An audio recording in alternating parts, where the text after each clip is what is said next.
So, feeling ready? I'm good. Awesome. Okay. So, last time in the lands of Muse, we found a trio of travelers who'd been traveling together for a while. Koru, Ilia, and Reverie had received a message from the Muse of the land of Pictora, one Sir Yona Hughcrier, that she needed to ask them a favor. They met her at the Hoppy Hollow, a tavern along the Framing Road that they had once saved from an attack by a hill giant and become local folk heroes around the area. Speaking to Sir Hugh Cryer, she gave them a very long list of things that she wanted them to gather from around the lands of Muse and take to Panshenico, the big theater land that's sort of the convergence of the other lands. Materials to set up for a stage performance of some kind that happens annually in order to avert the apocalypse, I guess. You all happily accepted. She gave you some potions and a big hole, and she said, "Get 'em, get after it, baby." And you did, and you walked along the Framing Road, transitioning out of Bacrilica into the region of Calligrapha. There you went to Deshibo, the monastery of silent monks, surrounded by a tiny little village, the monastery where Koru grew up and Reverie had studied for some time. You had immediately encountered that there were 3 hill giants attacking the tower, and successfully saved the Eyrie of Calligraphans from being destroyed and collapsed by one of these hill giants, killing it. And the other 2 giants defeated. You spoke to Sheikh Samit, the head of the Silent Monks, who gave you a bag full of playbills, beautifully made with their iconic calligraphy, denoting the show Ultimate Revival. And Ilia and Reverie, you had gone to stay in town at a little tiny tavern called the Inkwell, and Koru decided, probably as expected, to stay at his ancestral home, and you all went to sleep in Deshibo and in the Inkwell. Awesome. We're gonna begin over at the Inkwell here. So,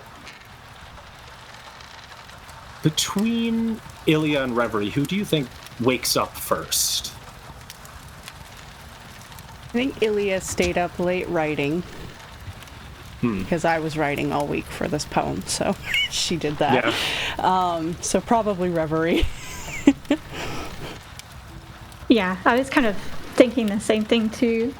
So I think Reverie would wake up first, and she would be excited to check out her tapestry, do a little work on it for the day, and roll my portents, if I may. Yeah, please do. Yeah. Yeah, DM me those sweet numbies when you got them. All right.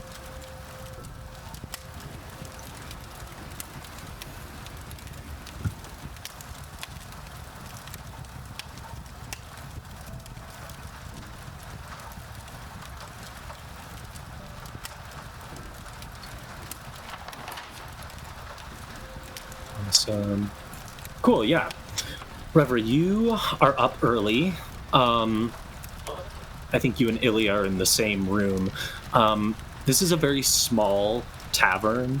I think you and Ilia were exhausted and maybe a little overwhelmed from the day. So when you came here, there wasn't much like, ooh, let's look around and notice things. It was like, we're going in and there's a bed and I'm asleep. You wake up, it's still raining a little outside. You can see the sun coming up outside the curtains. This is for such a humble tavern, the things here are kind of luxurious. you wake up and the sheets and the like blanket over the sheet is like liquid thin, like inky black, but somehow fabric. And it's like cool to the touch, but keeps you just warm enough.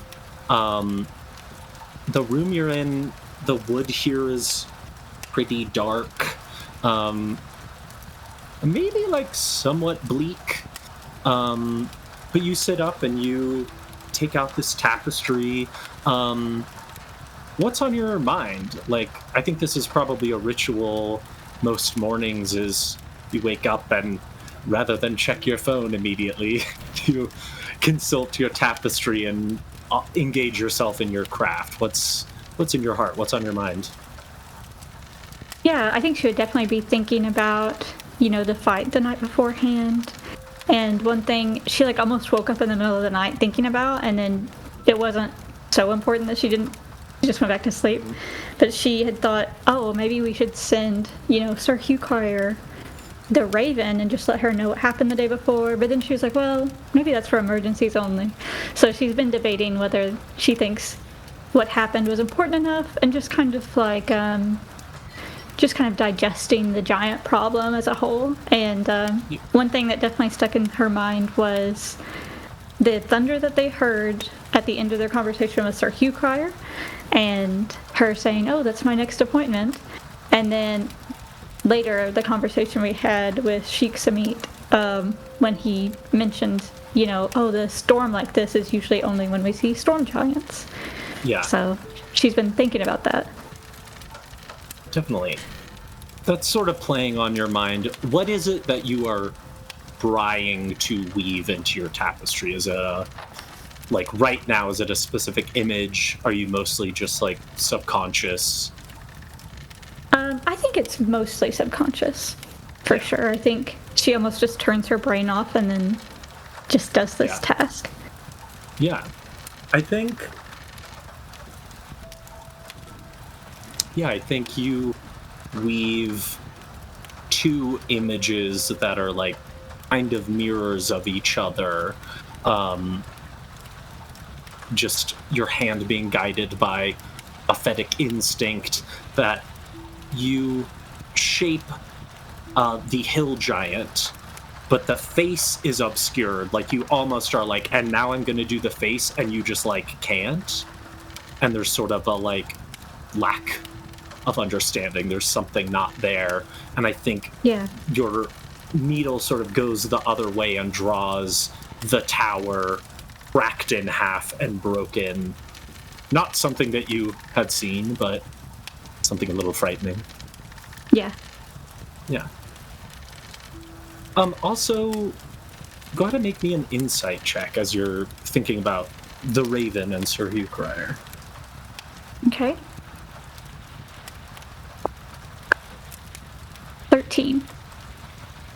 13. I think on a 13, the thought of like, oh, is it only for emergencies? You think like she gave this to you to use at your own discretion. There might not be any rules, but also it will take time for the Raven to get to her and get back to you. So there is sort of a balance there of what if something, more important happens. Yeah. All right.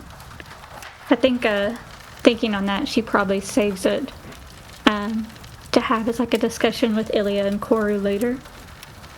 Sweet. Yeah, Ilia, you wake up at this point looking over and seeing Reverie stitching as maybe as expected at this point, as long as you've known her. Yeah, I think next to her is probably some parchment and a little bit of ink that fell over because she probably fell asleep doing this. And then there's this pause when she wakes up just listening to the rain for a while and the storm outside. Before probably hearing Reverie shuffle with her tapestry and realizing she's awake and sits up. Good morning. Good morning. How do you feel?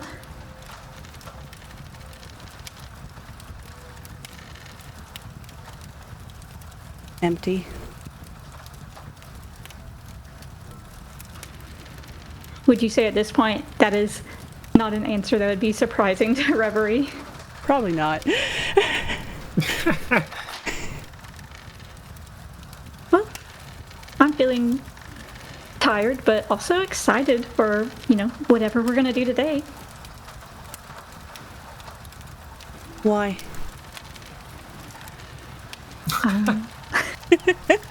I guess we just enjoy new experiences.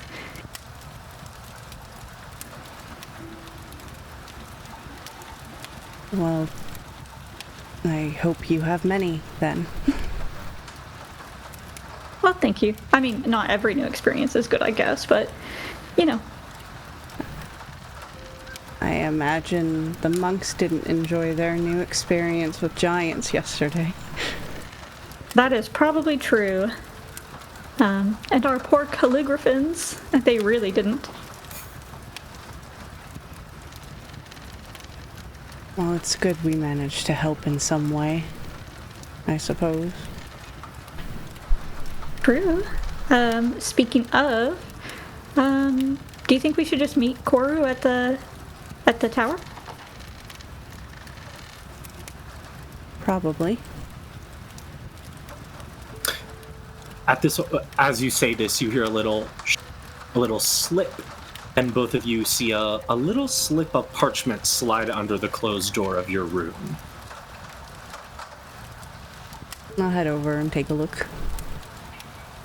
There is a sheet of parchment that, rather than having writing, has stitching in it, in this sort of black and white stitching that says, complimentary breakfast for the 2 wanderers.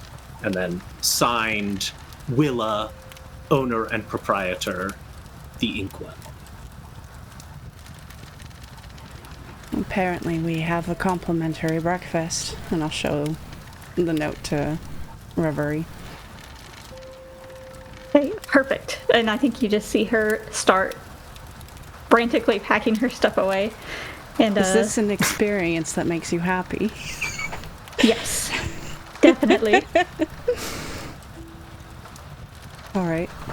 And I'll pack my stuff too and start heading to where this breakfast is. It's just outside the door. We step on it. Yeah. Oh shit! Loose eggs on the wood. Yeah. Awesome. You guys walk out of your room. Let's cut over to Koru real quick. We're gonna go over to Deshibo, the monastery of these monks. Koru, you wake up in a large room with a lot of small mats made out of really tightly rolled parchment. There are several other monks here, but not as many as you probably would expect. Like, not as many as this room holds. Yeah. Wake up and there's a couple people you would recognize, pretty much all of them. I think Koru probably has the same routine that he's had for like 20 years, where he just like gets up and he goes probably out, and I'm assuming there's like a garden of some sort there where he can just go out and like meditate in the garden. And then I think that he also, as part of his morning routine, either goes through like sword forms or like martial arts forms, where he's just like practicing his art, not really with a lot of force or motion with it, just going through the forms and really just mastering each step. Yeah. Sweet.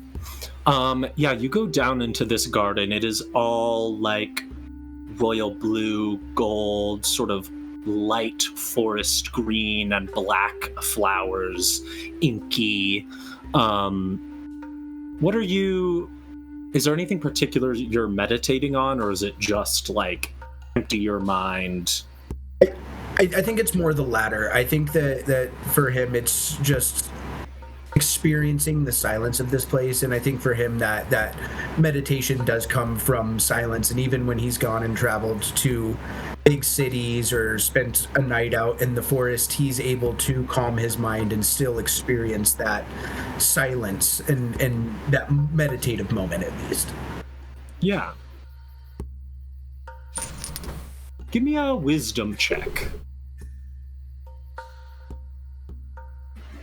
Do with advantage. Ooh, with advantage, huh? You are in your home, which is a monastery. Oh?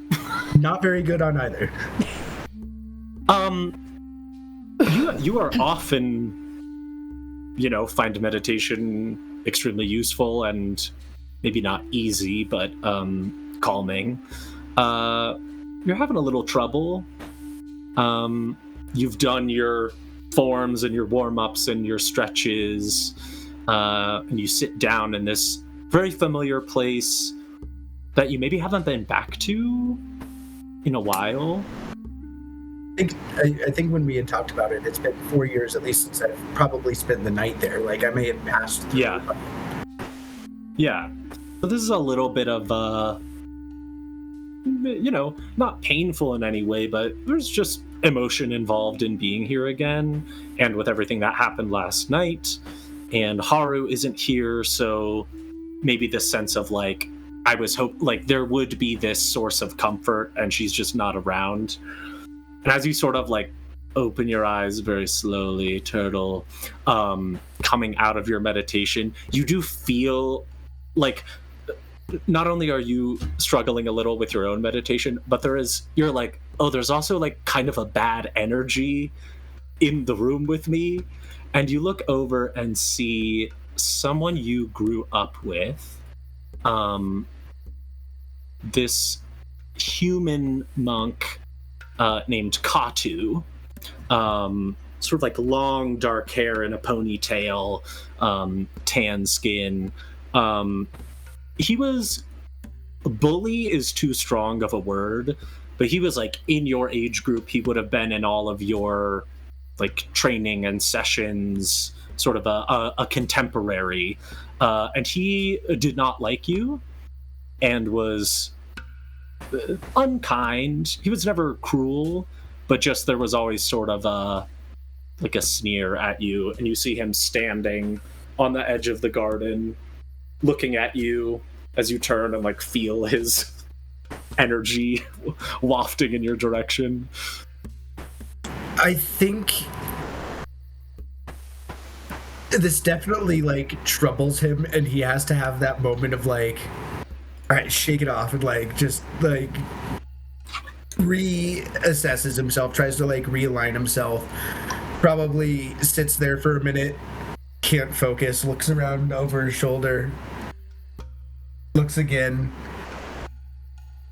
realizes that he can't meditate while doing this, and goes over to him, and he's like, signs on a piece of paper, do you want to spar?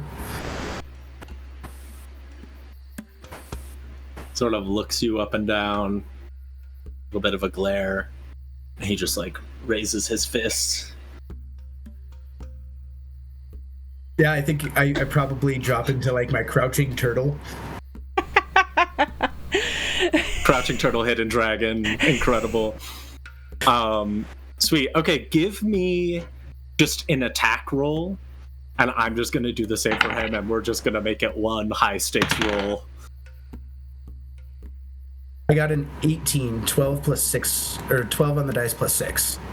Okay, so you leap up, and you guys have maybe a, like, 30 seconds where you're, like, getting a good punch in on him, and then the next one you're sure is going to hit right under his chin, and he weaves out of the way.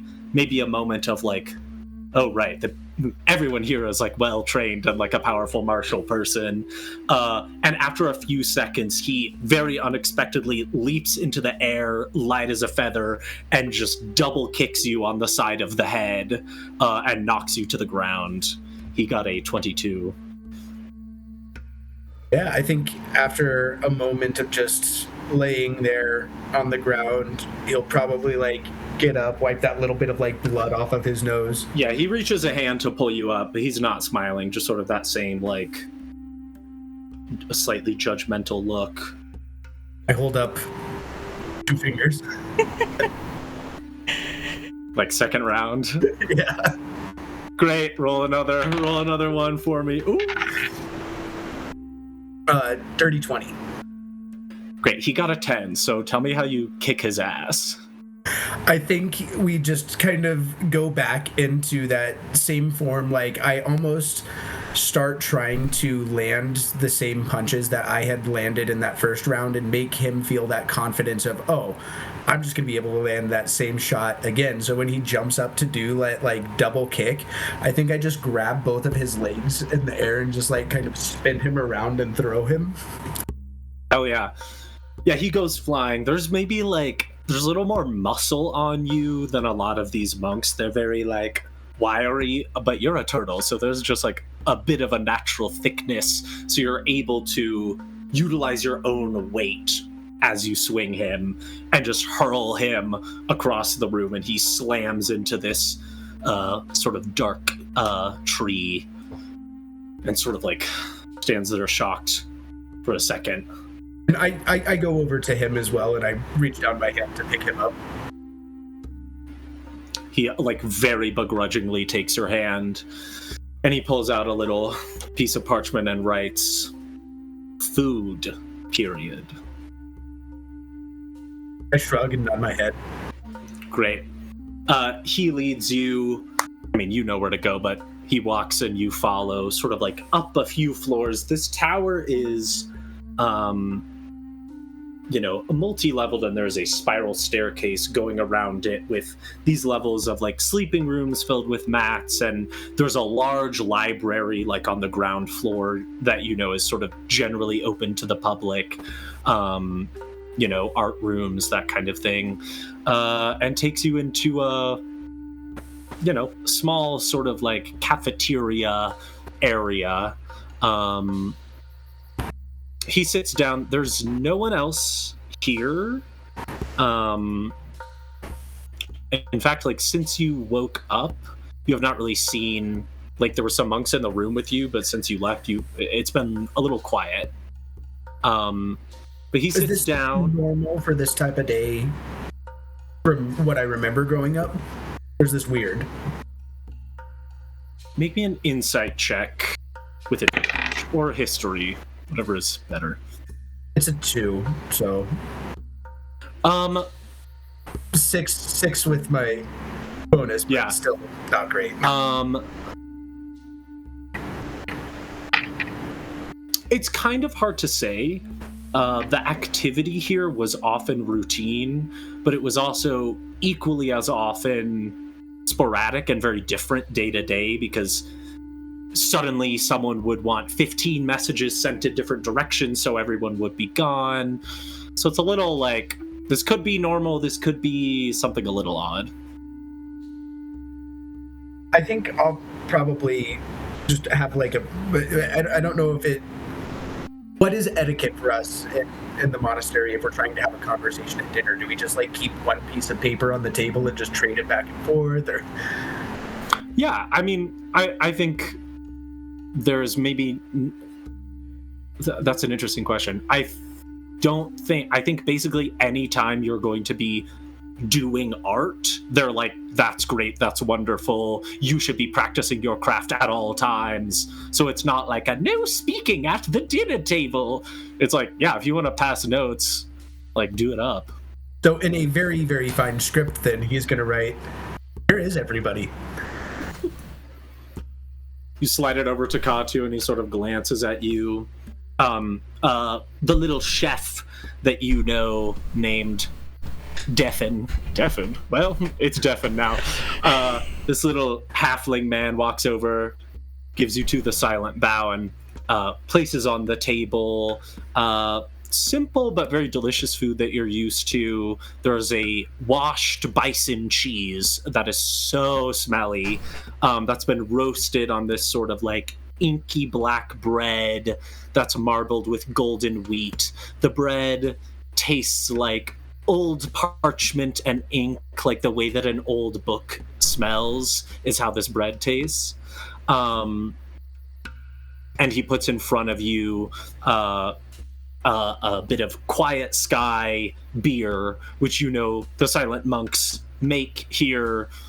As in, Earth history, monks were some of the first people to make beer very regularly and export it. It's a very good way to make money. So this very, royal blue beer with sort of a, cloudy white foam on it. And Defen gives you another smile and walks away. I'll return, though. Yeah. Katu doesn't immediately write back. He sort of, takes a couple bites, takes a sip. You know that he's doing it to piss you off.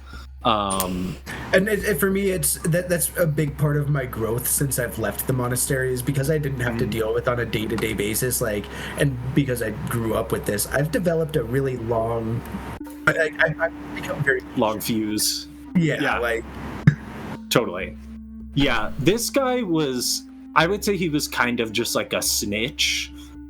You were a little bit of a bad boy. You, learned sign language and, would go off with Haru on little adventures you weren't supposed to. And he was the one that was like, you're not supposed to do that. That's how dare you? He was our Neville Longbottom?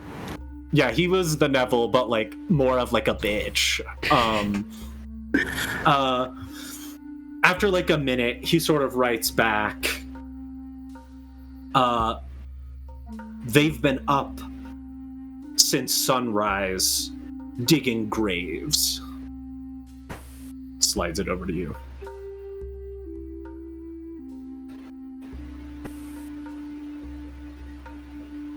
I think Koru had more questions, but I think he just writes, thank you, takes a sip of his beer, takes, a quick bite of food, and then goes down and probably joins the monks that are down there digging, the graves. Sweet.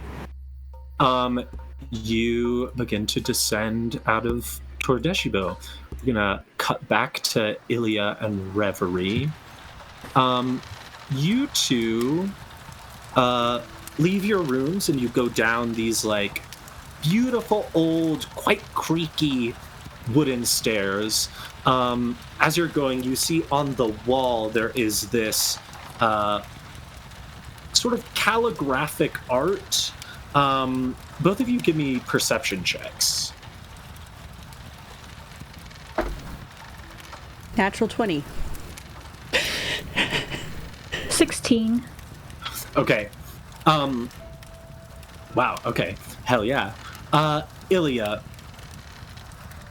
No, I'm gonna go to Reverie first. Reverie. You look at this piece of art that you first glance at it and you're like, wow, what a beautiful work of this circular sort of asymmetrical web of deep blue calligraphy. But then something in your head is wait, no, there's something more familiar about that. And you see that it's actually weaving. It is not, in fact, just ink art. There is a hepastric working to this art. Ilia, on a natural 20, you look at this and honestly, it's no surprise that you got a natural 20 on this. There is there's a deep sadness in this art. You look at it and the calligraphy is not words. It's kind of more geometric, but just empathetically and as an artist and as a being of melancholy, you're sort of yeah, I know you, I see you. I get it. Yeah, I get it. I think she would stare at it for a while, just relating to whatever story it's telling. Mm-hmm. I think Reverie probably doesn't see you admire stuff like this super often, so she's definitely standing beside you, looking at it with her head different ways, being if I look at it long enough, I'll see in it what she's seeing in it.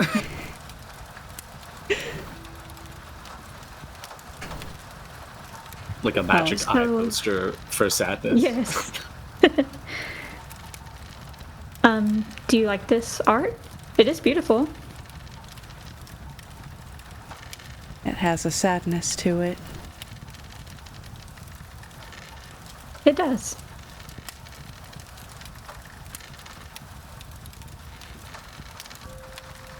Apologies, I didn't mean to keep us from breakfast. That's fine. I think Reverie just hurries along. Yeah. You guys hear a little bit of a clanking kind of like down this second story as you descend these few little steps.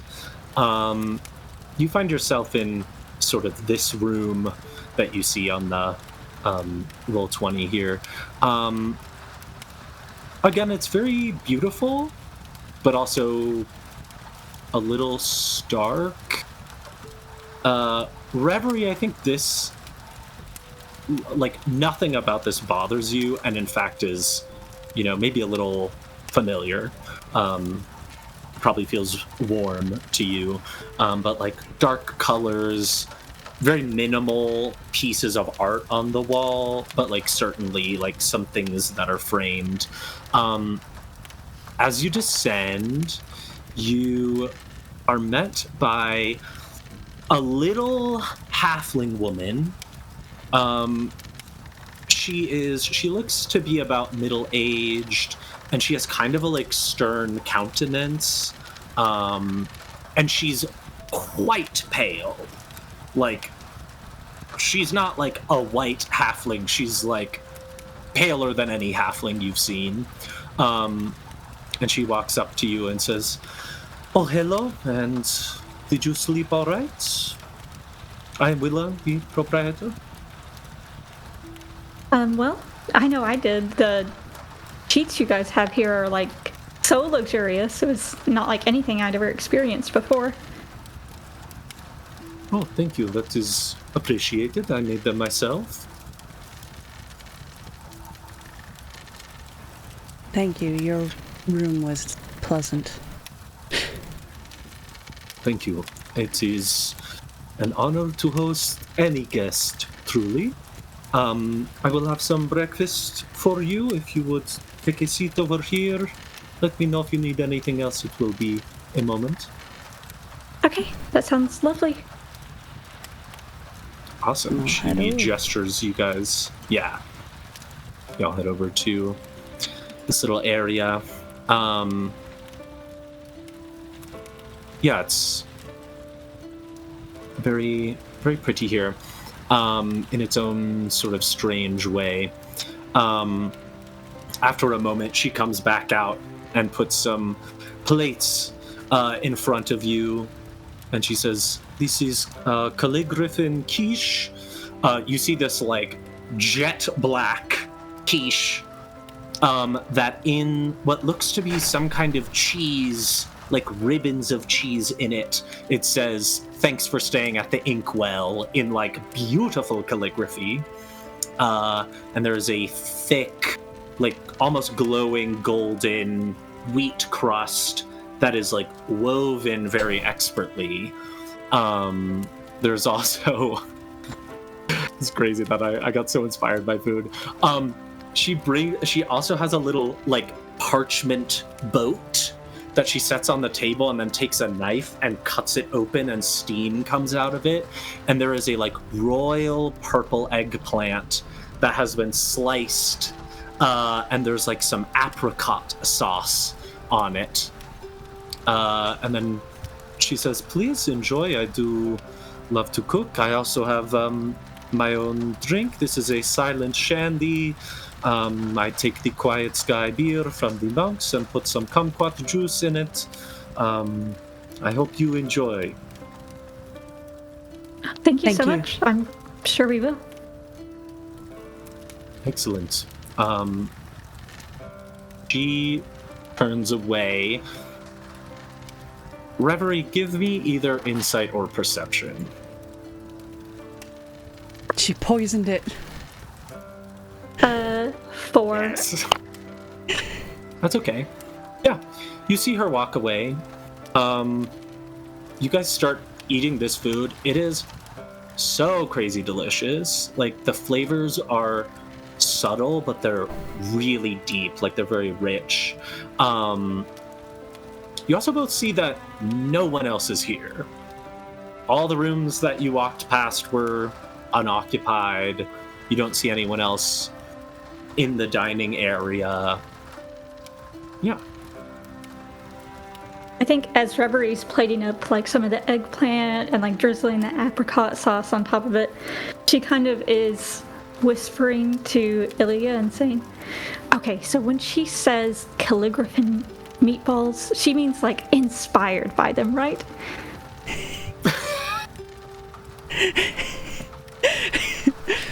She did say I don't quiche. laugh. Oh, that's right.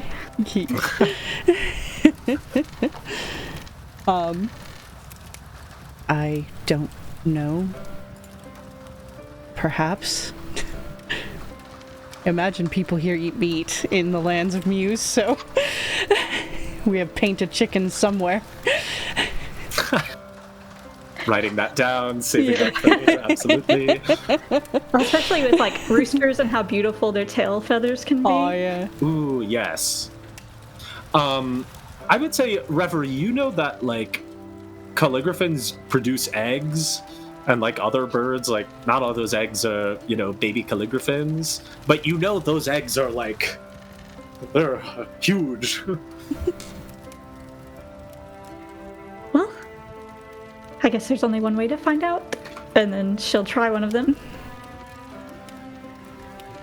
I don't think I've ever had a quiche before.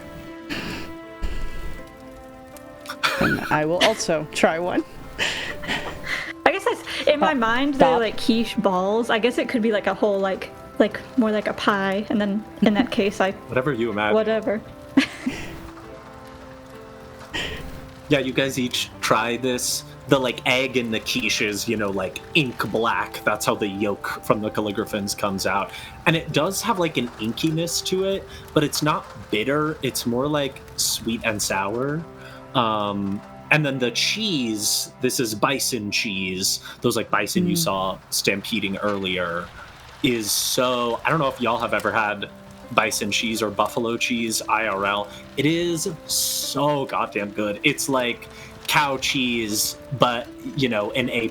It's S-tier cow cheese. It's almost like... It's got this, like, marshmallowy, like, thick, fluffy density to it. Anyway, this isn't about You're cheese. We're making playing me D&D. totally want to try one, but I mean, I'm writing notes over here on like try buffalo cheese. The fact that we've had 2 cheese-related D&D episodes already this week, though, blows my mind. Oh yes! Oh my god, double cheese. this is better If cheese. you ever, the easiest buffalo cheese to find in IRL is mozzarella di bufala. It's so good, better than regular mozzarella. Anyway, you guys eat this food. I think there's a There moment is sort where... of, I think, yeah. Oh, sorry. That's just a moment as Ilia's tasting it that she's kind of surprised how good it tastes. Hey, stop it. Sorry, biting a staple. I had to stop her. So, yeah, she's just... it takes a moment, like, to savor the flavor. Hopes for more. Reaction inside. Doesn't get much. And then continues to eat.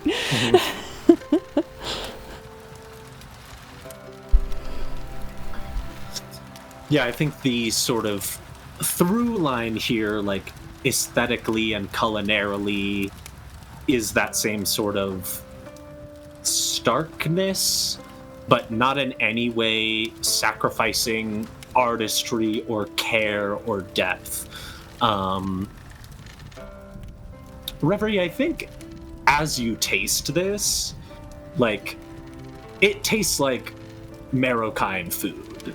Like, it tastes different because it's made from ingredients here, but you're like, oh, this is like almost an interpolation of Pictoran food by a Marokine person.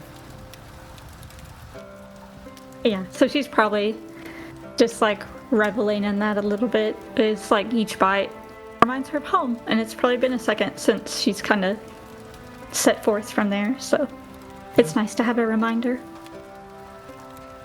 Absolutely. Cool.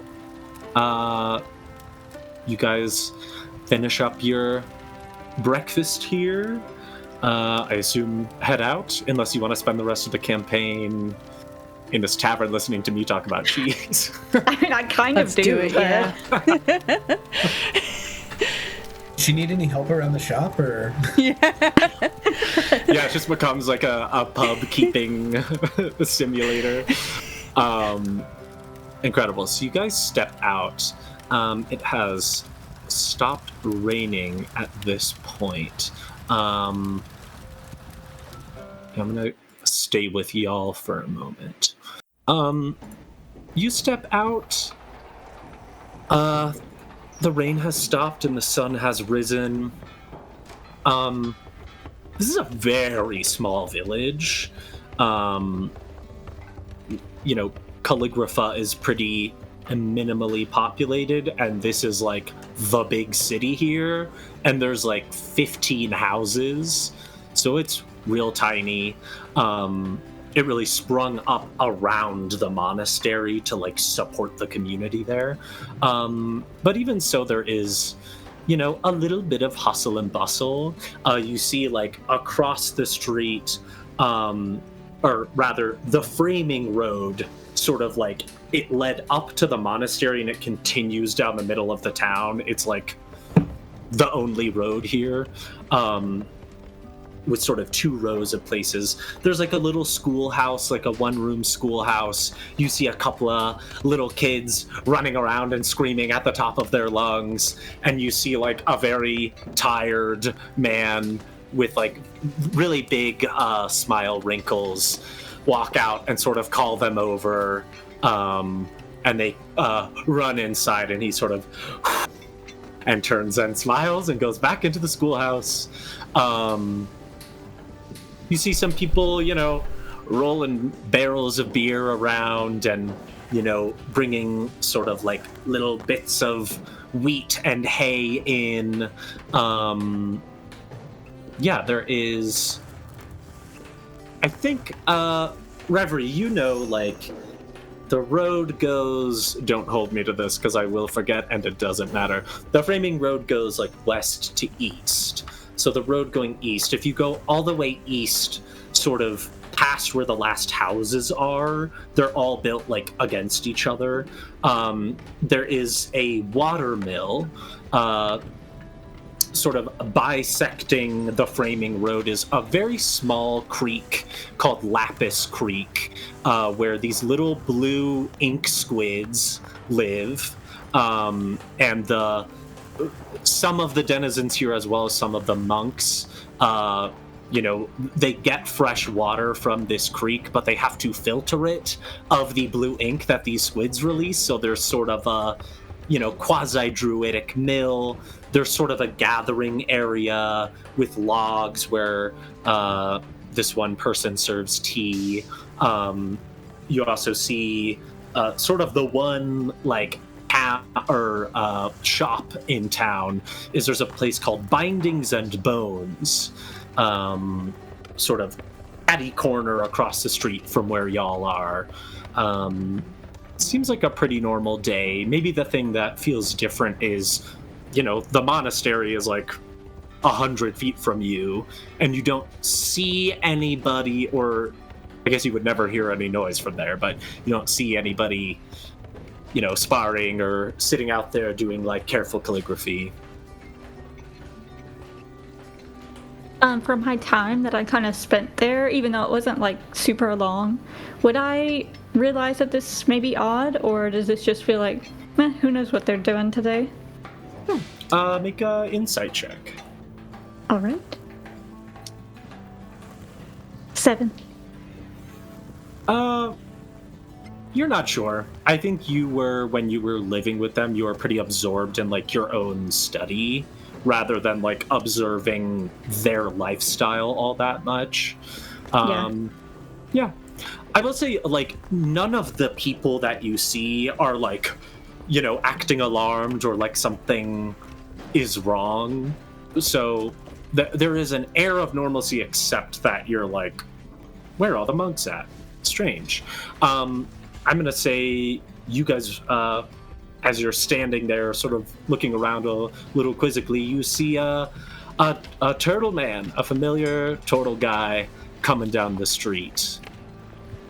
I will say, Koru, I will say, when you had left the tower, you did not find the monks, like, around the tower, and kind of the only other place they could be is, like, somewhere in town or, like, near the creek, maybe. Is there a town graveyard? Yes, I would say the town graveyard is across. There's like a little tiny footbridge that goes over the Lapis Creek. And that, past that, there is a line of quillo trees. These trees that have these really long drooping leaves that are almost feather-like, that you can like harvest them to make like very sturdy quills from. And you know that people are typically buried there because those trees are seen as, you know, protective and sort of an acknowledgement of like the mourning. Yeah, I think if anything, I'm trying to head that direction there, and I think just staying silent, nodding at people if I do come across them, or doing our, you know, little whisper bow. But I think if it's as empty as you're describing it, I'm just probably walking alone in that silence and just reflecting. Sweet. Yeah, you guys see each other, Koru, as you're walking down. I think Reverie probably not picking up on any maybe sense of urgency from Koru, is just like waving at him happily whenever they do see each other. Hello. You guys busy at all? No, we actually just came to find you. And I was going to help some of the other monks dig graves. Oh. I suppose we could help as well. Well, indicate the direction to walk in. I wouldn't say this, but I'm totally thinking, here's a new experience for Reverie. For sure.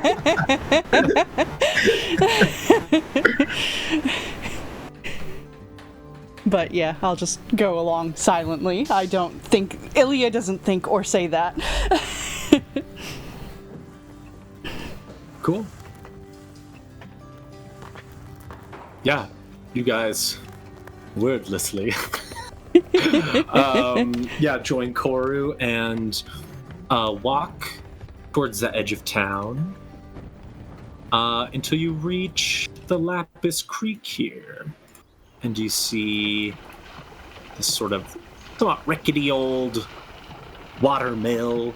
It's completely like open. There's just like archways for walls because there's no mechanism. You just see like 3 people doing sort of a very simple piece of druidic magic over and over to separate the ink from the water, you know, keeping and storing both.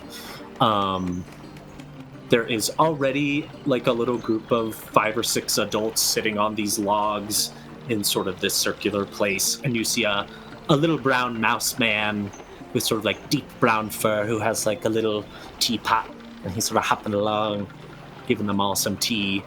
And then just past that, over the bridge, you know, 20 feet from there, you all see, you know, a group of 15 monks.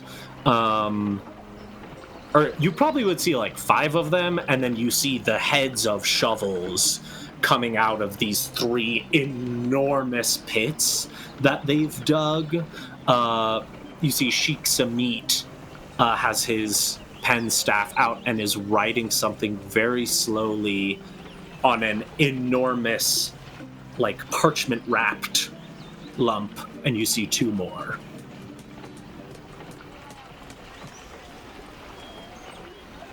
I think Koru probably just pulls like... I'm curious. I don't know if he'd have his own shovel, but I'm sure that there's probably shovels around, and I think he'd just go over and grab a shovel. And he's also probably going to take the shovel with him because it might come in handy later. You're an adventurer. You can have a shovel. Cool. So I'm not concerned about. Yeah. Great. Yeah. He's probably just internally singing the song from Holes, but... Classic. Yeah, you walk over there. It looks like these holes are mostly dug. They've clearly been up for hours. Sheikh Samit, like, glances up at you as you walk over and just sort of, like, quirks an eyebrow. Doesn't seem to stop what he's doing. You see that already this, like, you know, parchment-wrapped thing has calligraphy all over it that is so recognizably only Samit's. Like, he is the best of the best of the best. And you also know, just from, you know him, he's like a father. Him moving slowly is like so unnecessary. He could do this, you know, like that. So the fact that he's doing it slowly denotes like being really, really intentional. What is he writing? Can I, like, come over and sort of glance at it without getting in his way? Yeah. This is perfect, actually. He appears to be writing a poem. Oh. I think, like, seeing that, she'll pull out her, I can't pronounce the first word, but Bandor of the Bards. Mm-hmm. And I'm gonna play and sing the poem as he's writing it. Like, Aww. I'll sing it slowly, because he's writing slowly, so that I don't catch up, and hopefully we can culminate to the finish. Yeah. And just sort of perform this. In whatever tone it seems the poem deserves. Yeah. There is... This calligraphy is sort of very decorous. It's more of that, like, medieval European, where there's sort of, like, some images. It is primarily text, but you do see that there is, like, a golden sun and, like, a happy little blue jay drawn. The poem he is writing says, "Though your life was strange and unlike ours, and you tried to harm our way, you were alive and sacred just as much as we." Beautiful. So yeah, you sing that out in the song. Yeah. Give me a performance check with advantage.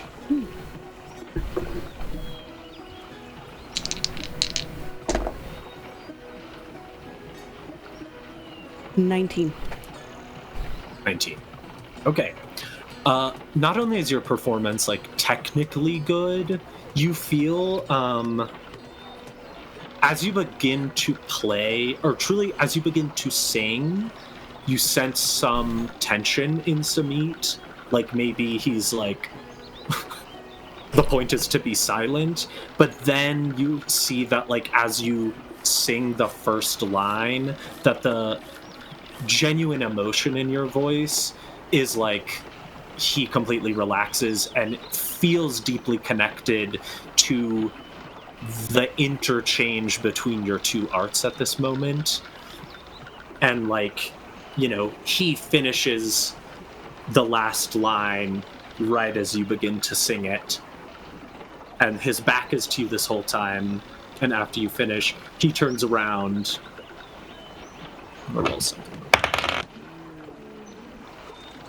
He turns around and is unable to hide the tears in his eyes.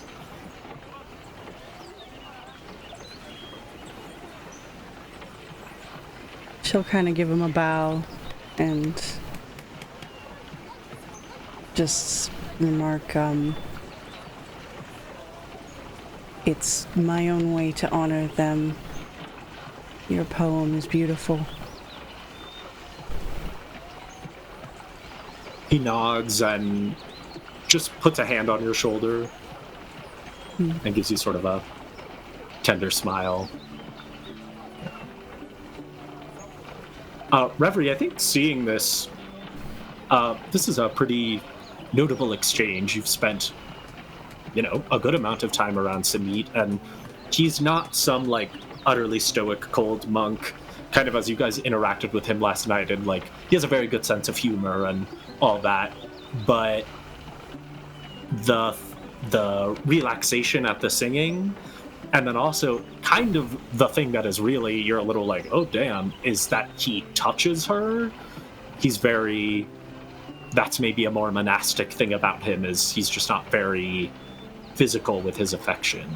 To see that moment of Yeah, I think witnessing this and then recalling kind of Ilia's fascination with kind of the sad painting that we saw in the tavern, she's like kind of filing this away to like keep an eye on, and she's just like, the power of melancholy is what she's like imagining in her journal. incredible. Gotta love the power of melancholy. Yeah, great. Koru, you are digging. Having been away for 4 years, you're surrounded by, your family, your community, your little nation here is all working like perfectly in tandem, digging these graves. What does that feel like? I think for him, it's very sad. Like seeing how much destruction and death has been brought to this ultimately peaceful place. Like, we haven't really had to deal with that much in the past. And I think that while he may not have gotten along with everybody here or seen eye to eye with everybody here, these are all still his family at the end of the day. So I think that as he's digging, and I think as he's probably hearing this song from Ilia and hearing Seek's words, like I think he's feeling that emotion too. And you definitely probably, like, if you look closely at him in the pit, he's got those tears in his eyes as he's just digging along as well. But just working in that silent, meditative, repetitive, just with the flow of the group as well. Yeah. After Yay. a couple minutes. Yay! I brought sadness. Woo! After a couple minutes, the graves are done. The monks begin to hop out, and everyone begins to gather around the body of the first giant, because it's going to take everyone one at a time. And they just begin to, lift or, use their shovels for some leverage to unceremoniously dump them in the grave, I guess. Do what we gotta do. I help, Yeah, but great. with my -1 strength, I don't think it's a lot. That's okay. Yeah. You see that there is beautiful calligraphy all over the, parchment, sort of embalming around these 3 giants. And it is... there's a lot of... Yeah, as you guys have already noted, there's a lot of sorrow here in just the odd nature of what happened and how unnecessary it felt. You guys help lower these giants into their graves, and they begin, reburying them, putting the dirt over them. A couple of the water millers come over and are able to do that sort of same simple druidic magic to, move the dirt with a little more ease. The monks are, very exhausted at this point. They also fought giants for a while last night and then woke up to dig, 12-foot deep graves. On that note, did we lose any of the monks in that battle? We're not burying any of them, we're just burying the giants here. Yeah, correct. Just wanted to confirm. Yeah. Not a monk has died. What's everybody doing? What's everyone feeling or thinking? I think Koru is looking over at the other two after having gone through this ceremony. He's maybe ready to move on, and he's looking at the two of you, and he's like, all right, and he goes, ready to travel on. Yeah, I think so.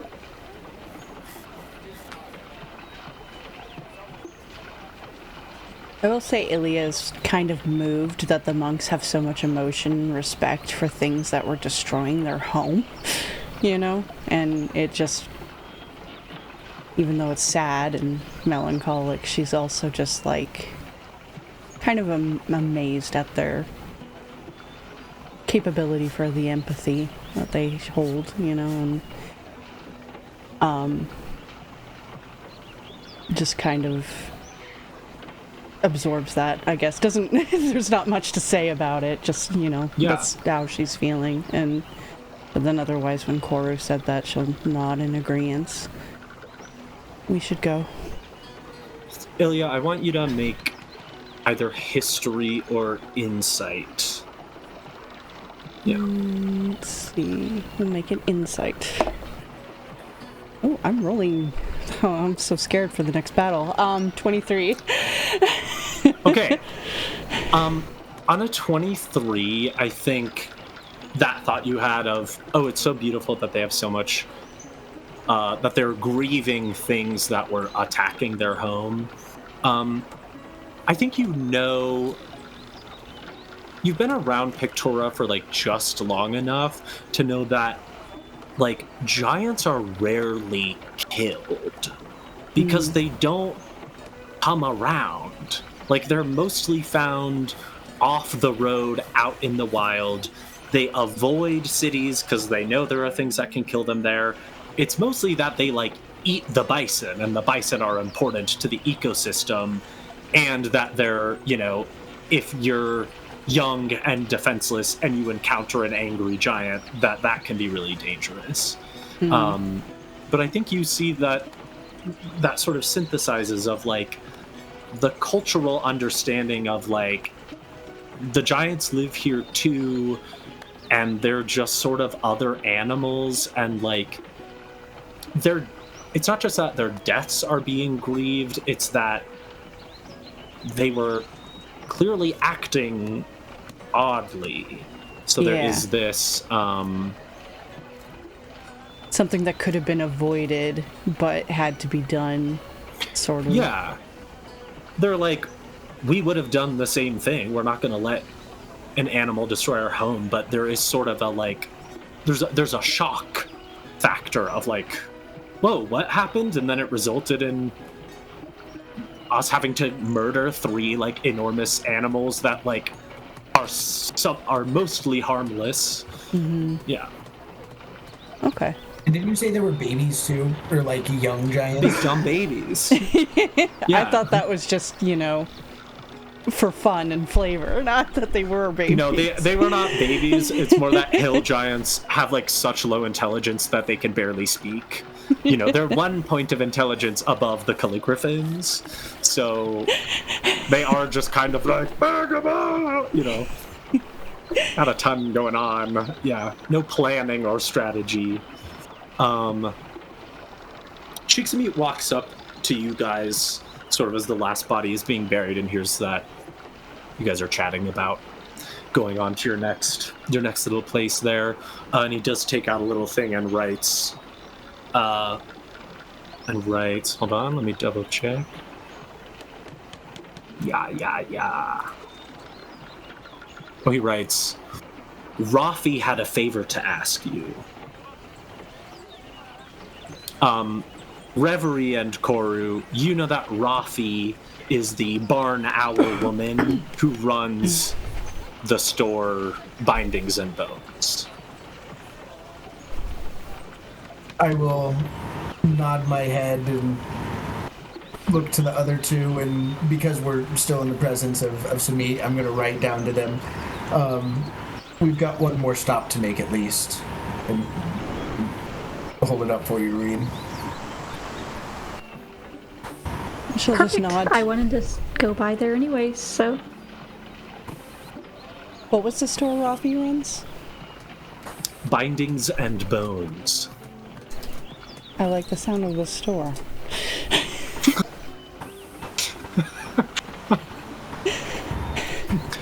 Sorrowful books and melancholy burial. Well, I mean, you could go all kinds of ways with this name. That's true, yeah. I had like 7 different thoughts pop into my head. Yeah. And I love that. My first one was actually more like a witchy store, but then afterwards I realized it could be more of a adult store. Maybe it's both. Yeah, Rafi, we don't know what kind of And stuff they she's often into. are. Touche. Great. So you guys walk back through the village here. I am going to pee my pants, so I will be right back. Okay, resettled. Yes. Yeah. Sweet. Yeah, so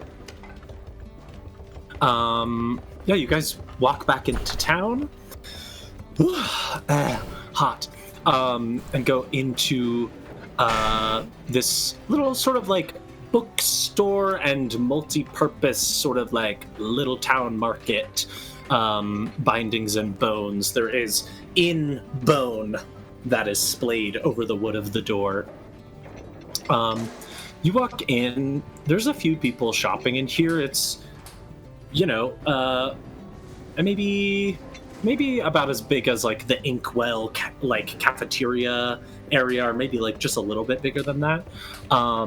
You see stacks of different sizes and shades of parchment. You see some that are in like special casings. You see like leather-bound journals. You see a variety of different books, fiction and non. All kinds of things. Some like pens. There is a wall of like hanging bone tools and also some like bone instruments. And you see behind the counter there's a like 6'8" tall barn owl avian woman. This is Rafi. Reverie and Koru, you definitely know her. She's a pillar of the community here and the owner of the only store. She is less in terms of D&D class and more in terms of like the reality of the word. She's sort of a ranger here. She goes out, much like how you saw the people fishing in Lapis Creek to like get the squids out. Like they're not just murdering squids, constantly. It's part of keeping the ecosystem balanced. Rafi is like entrusted by the people here to balance the population of bison. And so everything in her store is like foraged and made by her. Parchment is made from skin. It's made from the skin of these bison. All of the leather, similarly, the bones. As you were asking about meat before, there's definitely bison meat. It's just not like as common as, beef in America. Sort of carefully curated and rationed out. So she sells that to the local, the tavern and the businesses. So she's a pretty, like, important person. There's a lot of trust. And you also know that she's a little odd. Does she have she any, does bison bone brass knuckles? That's really interesting. I'm gonna roll a luck check. That's a nat 1. No, she does not. But you do see one thing. The closest thing she has to that is there's like a bracelet with 3 bison bone beads. And you do see that, as is often the case, she looks very absorbed in writing something in a journal and does not notice you guys walk in. I just steal it. No, I'm just kidding.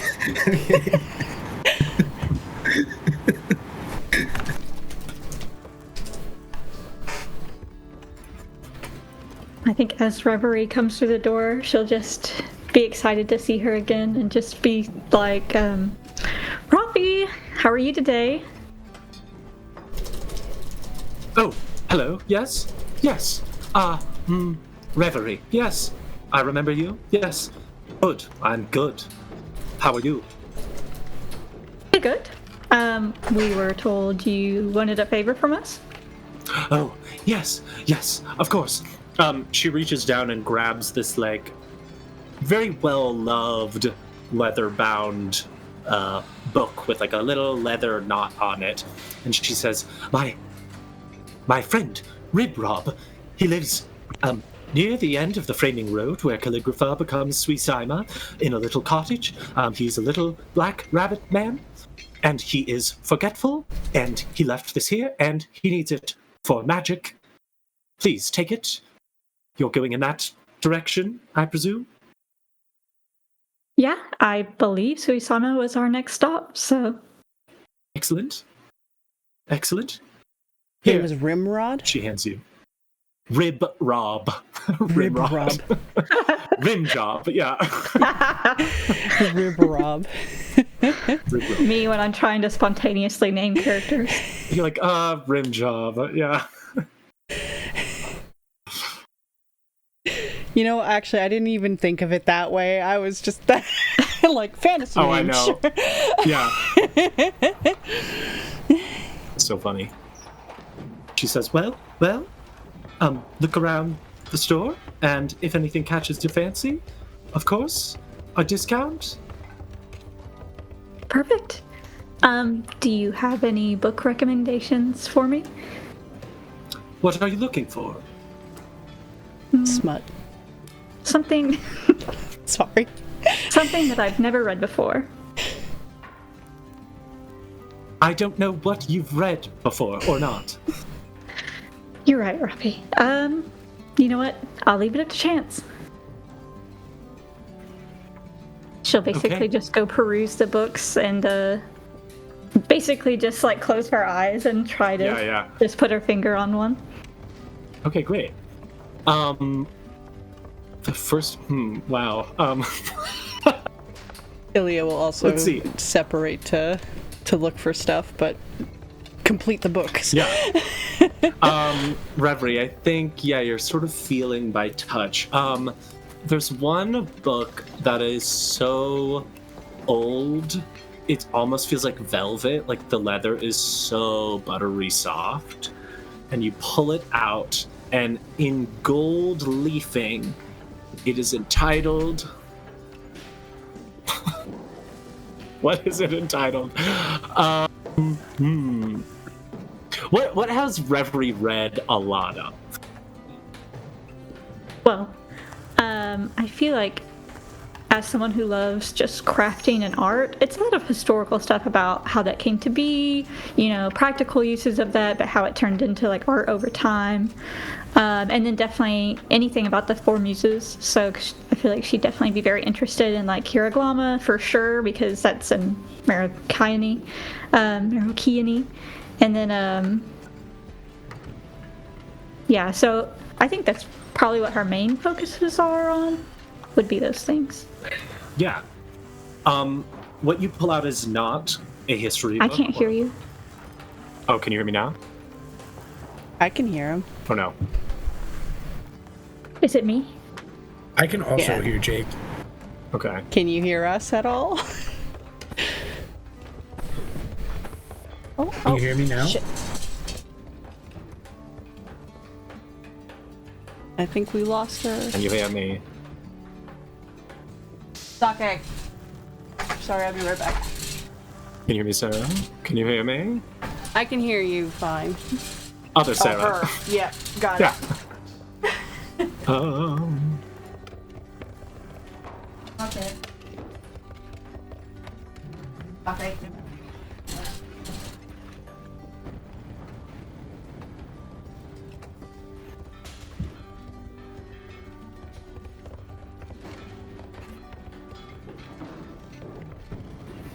This gives me time to think of a book.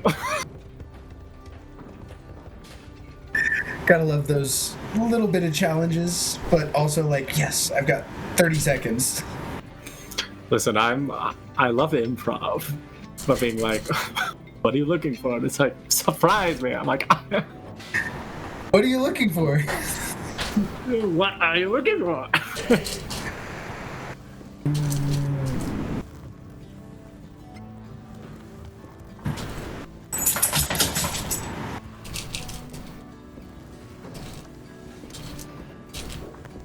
Ooh, okay. Oh god, now I'm gonna have to write in-universe fiction. I'm sure she'd understand a summary. She'd be like, what does the story say? Okay. I can hear Hey. you again. Okay, good. Yay! It was so weird because I could still hear the music on Roll20. So I don't know what the hell happened, but... Love it. Thanks, Roll20. I don't know how, but it's your fault. Yeah. Yes. Yeah. Cool. So you That's hard pluck for us. out. You pluck out this book that's entitled "The Swallow and the Praying Mantis," and it is very, very old. Very well loved. Clearly, it's been read or like checked out by a lot of people. And it is rather than anything historical, it is a book of little fables about different animals. Oh, perfect. I think Reverie would definitely be happy to find this one. Sweet. I'd be happy to find that one in real life. Pretty fun, right? Yeah.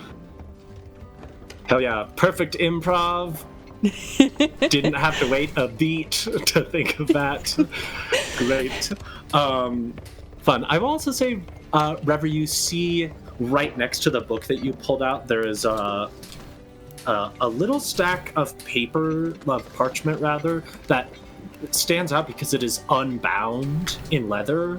It's just sort of like, it's like 10 sheets of paper, like really, really thin. It like falls to the ground as you pull this book out. Okay. I think she'd probably pick that up and like leaf through it. Sweet. It is blank. Interesting. I think she'll pick up that along with the swallow and the praying mantis. Sweet. Reverie, Koru. I think I'm still interested in that little bracelet that I first saw, and I think I'll just probably bring it up to her and just ask, how much is this? Ah, good, yes. God, I meant to ask this at the beginning. How much gold do you guys have? Like, in I your have inventory? 58. 30. Okay. At 37. Whoa. Okay, hell yeah. I've tried to think so much about the economy here, because I so badly want to be like, it's barter system, give them a painting! But I feel like that would cause problems eventually. Cool, she looks at you and she says, 3 gold for the buffalo bracelet? 3 gold. 3 gold. Discount for you, Koru. He'll hand the 3 gold across and put the bracelet on his Mortal wrist. anomaly. Looks good on you. Looks good. It is grants preternatural strength for a brief period of time. So, if you need to be particularly athletic, rip one of the beads off and it will help. Okay. Ilia will go You and see see if she she winks can... at you, but it's like so awkward. And the rest of her face doesn't change. He's fighting the urge to just rip one of the beads off now to see what happens. Ilia will go and see if there's a bone quill to get and, something else. Yeah, you go up to this wall that has all these little bone tools and stuff. There's definitely a bone quill. You think that would, certainly be distinct in the way that it would write. There's a couple little bone pan flutes and more handheld flutes. that kind of thing, kind of like simple woodwind instruments that you could carve into a bone. I'll take a bone pan flute too. Why not? That sounds dope. Hell yeah. I'm pretty sure I'm proficient with pan flutes. I hope so. Yes, I'm sure I am. you are. Yeah. You're a bard. You can be proficient in whatever you want. Yeah. So I'll get a quill, and then I'll get the bone pan flute, and then that little extra thing I messaged you, and try to get them all together. Sweet. You know. As you touch the little bone pan flute, you do feel like a little bit of magic in it. Okay. So when I take that over to her, this is beautifully made. There is some magic to it. Yes. I love your face with this. I'm sorry. What can it do? Oh, if you play on it, as you seem able to do, it can scribe words on a surface that will last for some time. Not powerful, but when traversing places, good to leave notes, maybe? I will take all of these. Excellent. Very good. 4 gold. I pay her 4 gold.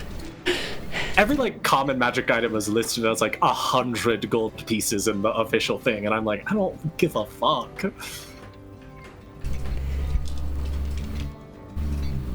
Where's the flute that summons the ghost bison? Yeah, damn, I should have thought of that. Yeah. Maybe next town over, you know? The spiritual bison flute.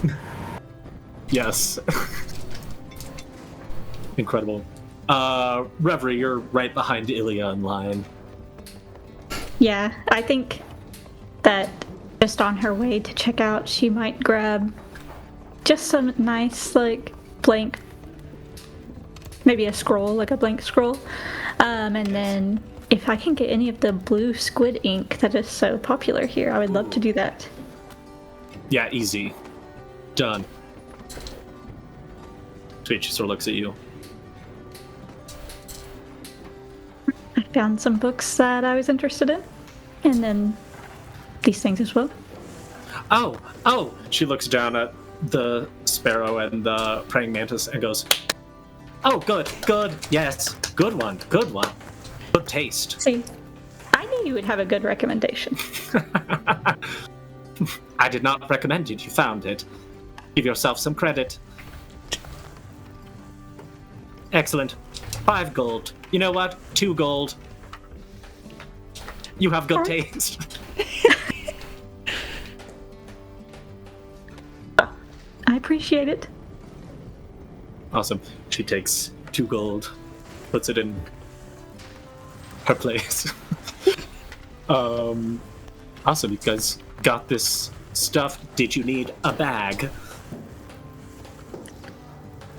I don't think so. We have a pretty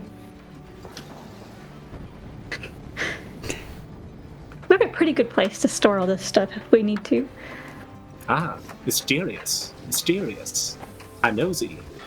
I wouldn't mind an extra bag. Great, she takes out this reinforced parchment bag. 10 gold. Oh, can I have some of Excellent. those little inkwells too? Oh, the blue ink? Yeah. Yes. For free.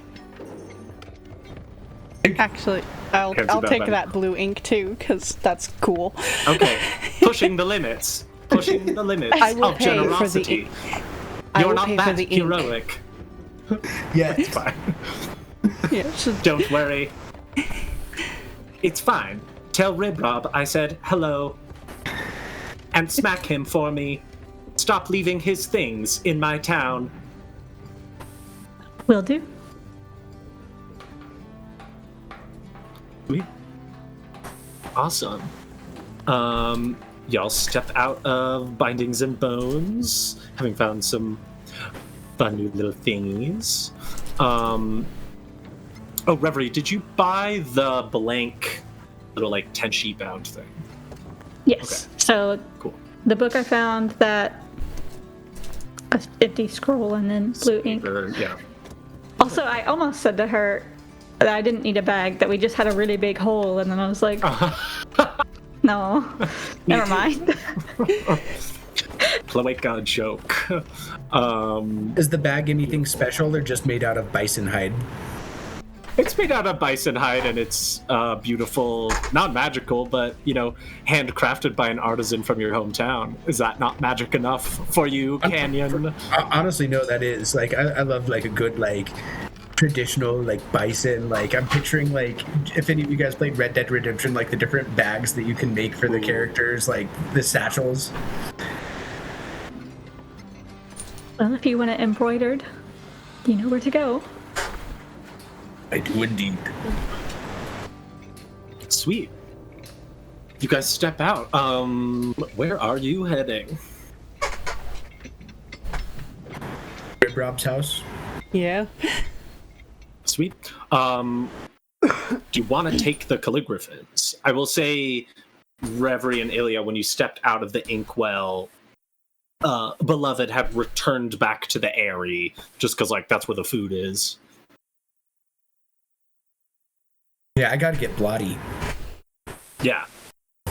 Sweet. Y'all traipse back up to the tower there, and go over to the Airy. It is being repaired by some of the monks. Easy enough, but takes, some elbow grease. And you walk in, to the Airy. Beloved, immediately, so beautiful and so graceful, notices you, Reverie, and walks up.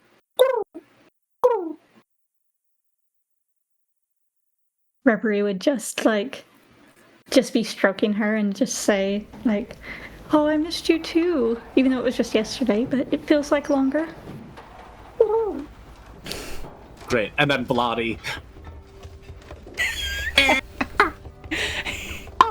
comes up to you, Koru.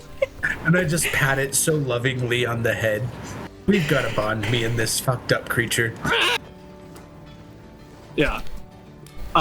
Bloody's noises of affection and joy sound exactly the same as the other noises they make. So to everyone but Koru, it's incomprehensible.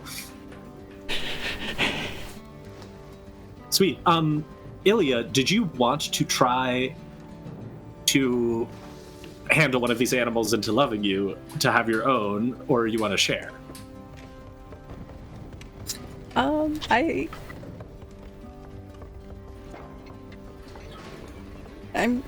was thinking of just riding along with Reverie again.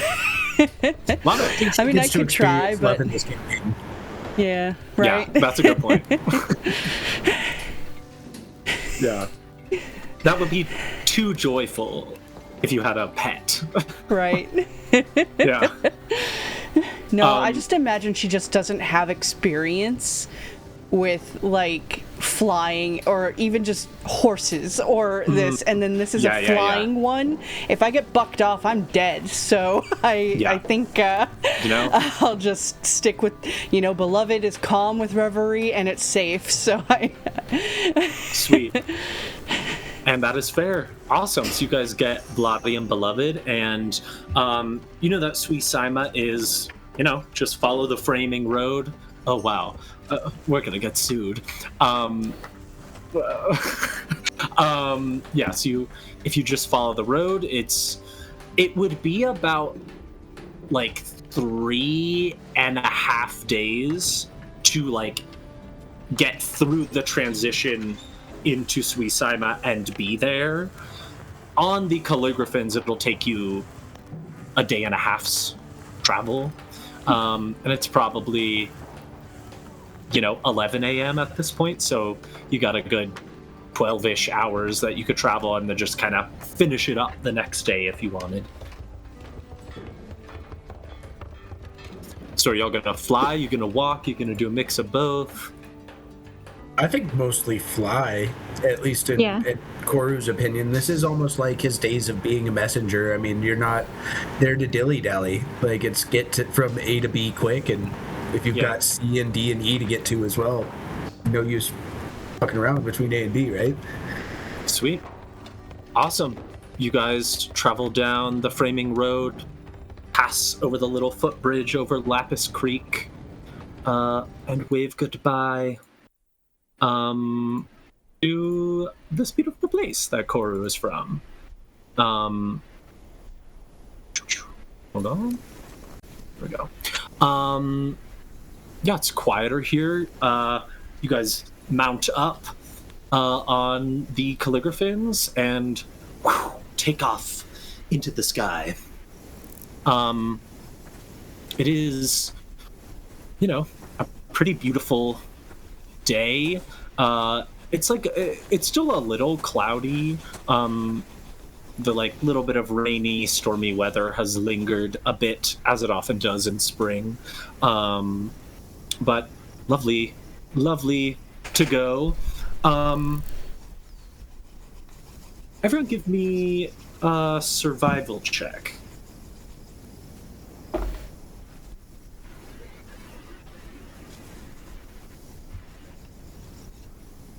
$19. 7. Dirty 20. Okay. 19 and 20. I mean, Koru, it makes sense. You've definitely traveled on a calligraphin before. As you guys are traveling, you get maybe an hour away from Deshibo, and the fields of golden wheat here, they're so beautiful, and they almost shine like metallic. As the prairie wind blows over them, it is kind of disorienting to look at the fields. It almost looks like the ocean, and it's almost a little hypnotic in a way. So both of you, the 20 and the 19, that the simple thing is make sure you can see the framing road, because that thing is going in one direction. It would be pretty easy to get turned around if you try to go out of your way, or if you see a juicy ruby in the distance or whatever and you try to go grab it, you might get lost. You guys that's simple enough.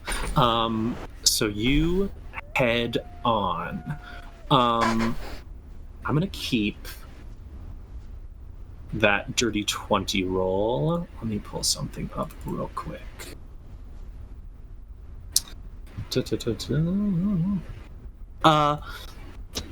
Yeah, a couple hours of traveling. It's I was gonna say it's hard to talk, but you guys aren't talking anyway, I'm sure. So you guys are just enjoying this beautiful flight, and also what a thing to experience in this world. You don't have that powerful magic to be able to fly, so it is breathtaking. Ilia, who has never been up in the air before, a little scary. Yeah, but beautiful here, and the landscape is gorgeous. Maybe a couple hours in, there is this orange sort of speckle in the distance. And as you keep flying forward, you get closer, and then there is just a swarm of enormous, 2 feet across, orange monarch butterflies, almost in this vortex. They're not dangerous in any way, just beautiful, and they're very native here, and you sort of have maybe a full 30 seconds of flying through just all these little kisses from these big gorgeous butterflies, just having a nice time in the prairie, just having a nice time. What is there to be afraid of? Koru's batting the butterflies away. Yeah! Butterfly technique, throat rip! Yeah.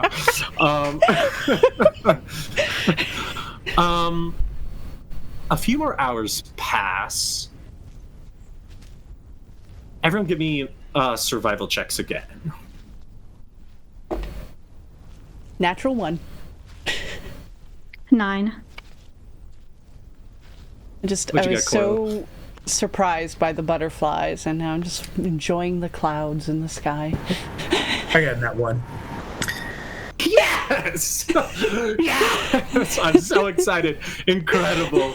Okay, 2 nat ones, and it was a 9. You got this, Okay, Reverie. you guys are. You guys, our trio of wanderers here are so distracted by their own melancholy and their own existential questions, and by the beauty of the prairie and flight and a quest and wow. And suddenly you see that, about 30 seconds of flight in front of you, there is an enormous, raging wildfire. Traveling in, it is... Oh, that's quite loud. Turn that down.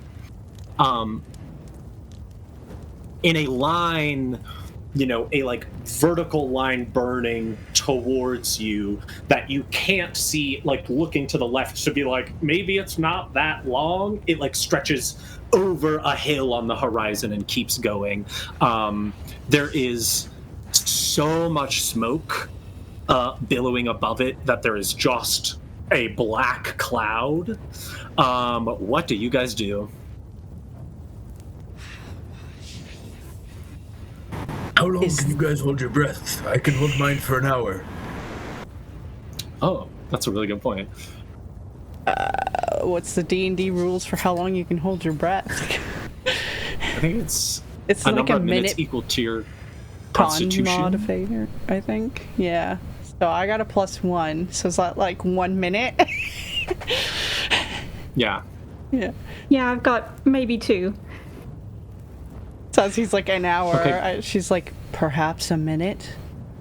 Is this common in Pictora? Don't think that flying through it is viable then. Do we turn back?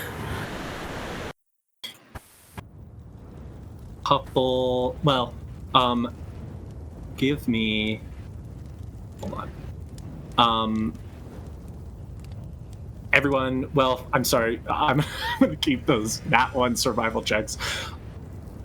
Or I guess someone could give me... Okay, sorry, hold on.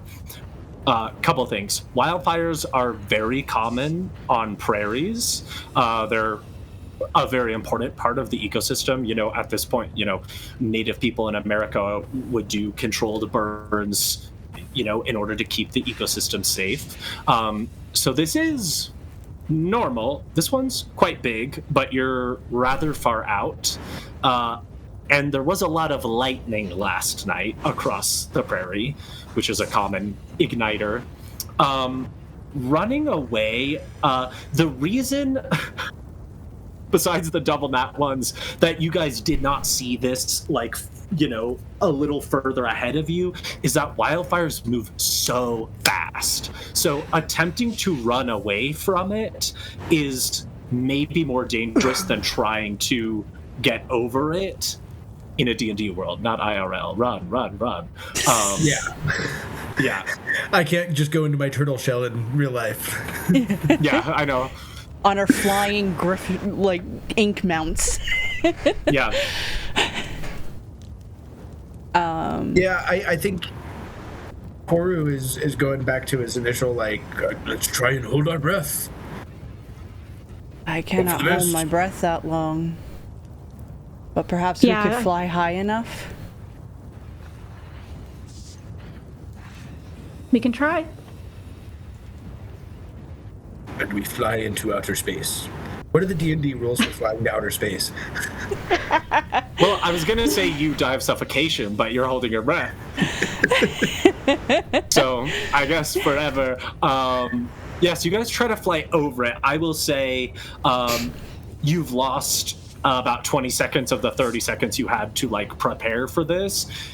Flying up, disgusting, and now flying up. This billow of smoke is, it's not getting any thinner as you're going up.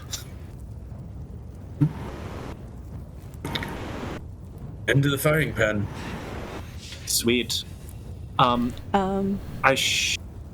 will get a cloth and wet it and I'll get 2 and hand one to Reverie and wet it, and we can try to... Because when we inevitably are going to gasp for air, I think I'm doing the same, but for the Calligriffin too, and putting it on its snout best I can. Okay. Both of you give me dexterity checks or sleight of hand. Basically seeing if you can do this fast enough. 12? Okay. 18. Okay. Koru, you're able to put one on your calligraphin. Ilia, you only have time to make one. So do you keep it for yourself or give it to Reverie? I'll give it to Reverie. Beautiful. Wow. A hero. Yay. She's also okay, steering, so... Oh, yeah. Like, please, you're the driver. Okay. Speaking So of, you guys... Yeah. I was going to say, I think what Reverie is doing as they try to go through it is just almost using like prestidigitation, since it can do like a puff of air, is almost just to keep the smoke from stinging her eyes. If she can almost just like constantly be doing one right in front of them so she can see. Okay, we'll come back to that. Okay. So, love it. Trust me, I will come back to it because that's great. You guys should be able to see the like Griffin stat block now. Do you see that in Roll20? There's like a character sheet for it. Mine says I have no edit access. Same. Mommy, show to players. You And how do I have do to that? click Display on... to group. It displays it, but it keeps saying no edit access. So there's a little, you know where the like minimize and the maximize and the X is? Left Yeah. of those is a little icon that you can click on to go Yes. into Okay, I'll play permissions. it. And then you can add all of us in there. Okay, sweet. How about now? Let me reload it. Yes. Yes. Sweet. Awesome. This should not be super relevant, and you'll find out why in a moment, but just so you guys have access to that at this point.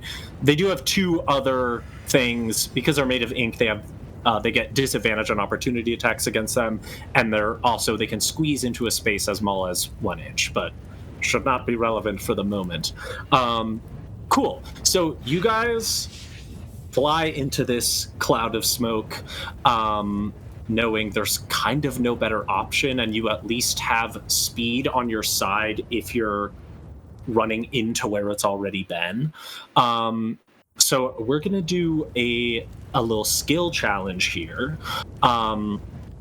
So essentially, I'm sure y'all have maybe done those before, but essentially there will be a certain number of successes that you need to get collectively in order to succeed on this encounter, and if you hit a certain number of failures, there will be a consequence.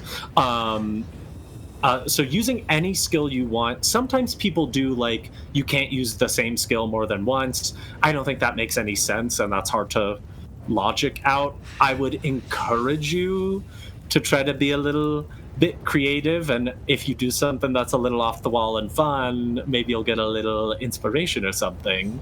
Yeah, we can go in initiative order if you guys feel like that's easier, or we can just sort of take it one at a time, whoever feels like they have an idea. But first I want Reverie to roll me a d6. All right. Put this... 2. Okay, 2. Okay, tell me if this music gets really annoying because it's so upbeat that I can imagine you're like, please my brain. 2. Okay, so the first thing that happens is you dive on your calligraphins into this billow of wildfire smoke and feel that the wind is like fucking crazy in here. It is blowing so hard and fast, like in a vortex, heat rises. So it's just like it rained and was a little cool today, and now there's a wildfire. So in here, you all feel your calligraphins like buffeted back, and yeah, there is some major danger of being knocked off your mounts right now. Yeah, so what is someone doing about that?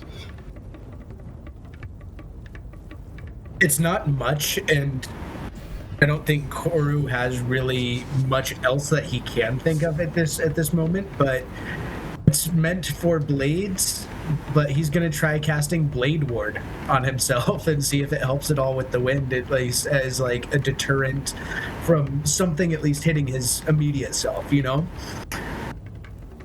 Okay, would you read the Blade Ward spell? Yeah. Post that into the chat for you.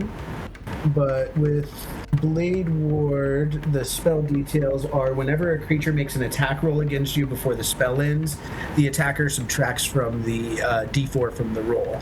So I know it's not a creature, but I'm just trying to use whatever sort of defense that I can that I would normally use, you know? Yeah. Okay. Interesting. I like that. I think because the spell is about attacks, I'm gonna have you roll this check with disadvantage. I like the creativity. It's not that I'm like, oh, it's not a weapon. It's more that I'm like, this is an environmental effect than an attack. But I like the concept of it's warding magic either way. So your spell casting ability, is it wisdom? Wisdom, yeah. Okay, yeah. So make a wisdom check with disadvantage. And I'll tell you, this is pretty difficult. So I've got a 12 and a 14. Okay, and that's the total? Yeah. Okay. What does it look like when you cast Blade Ward?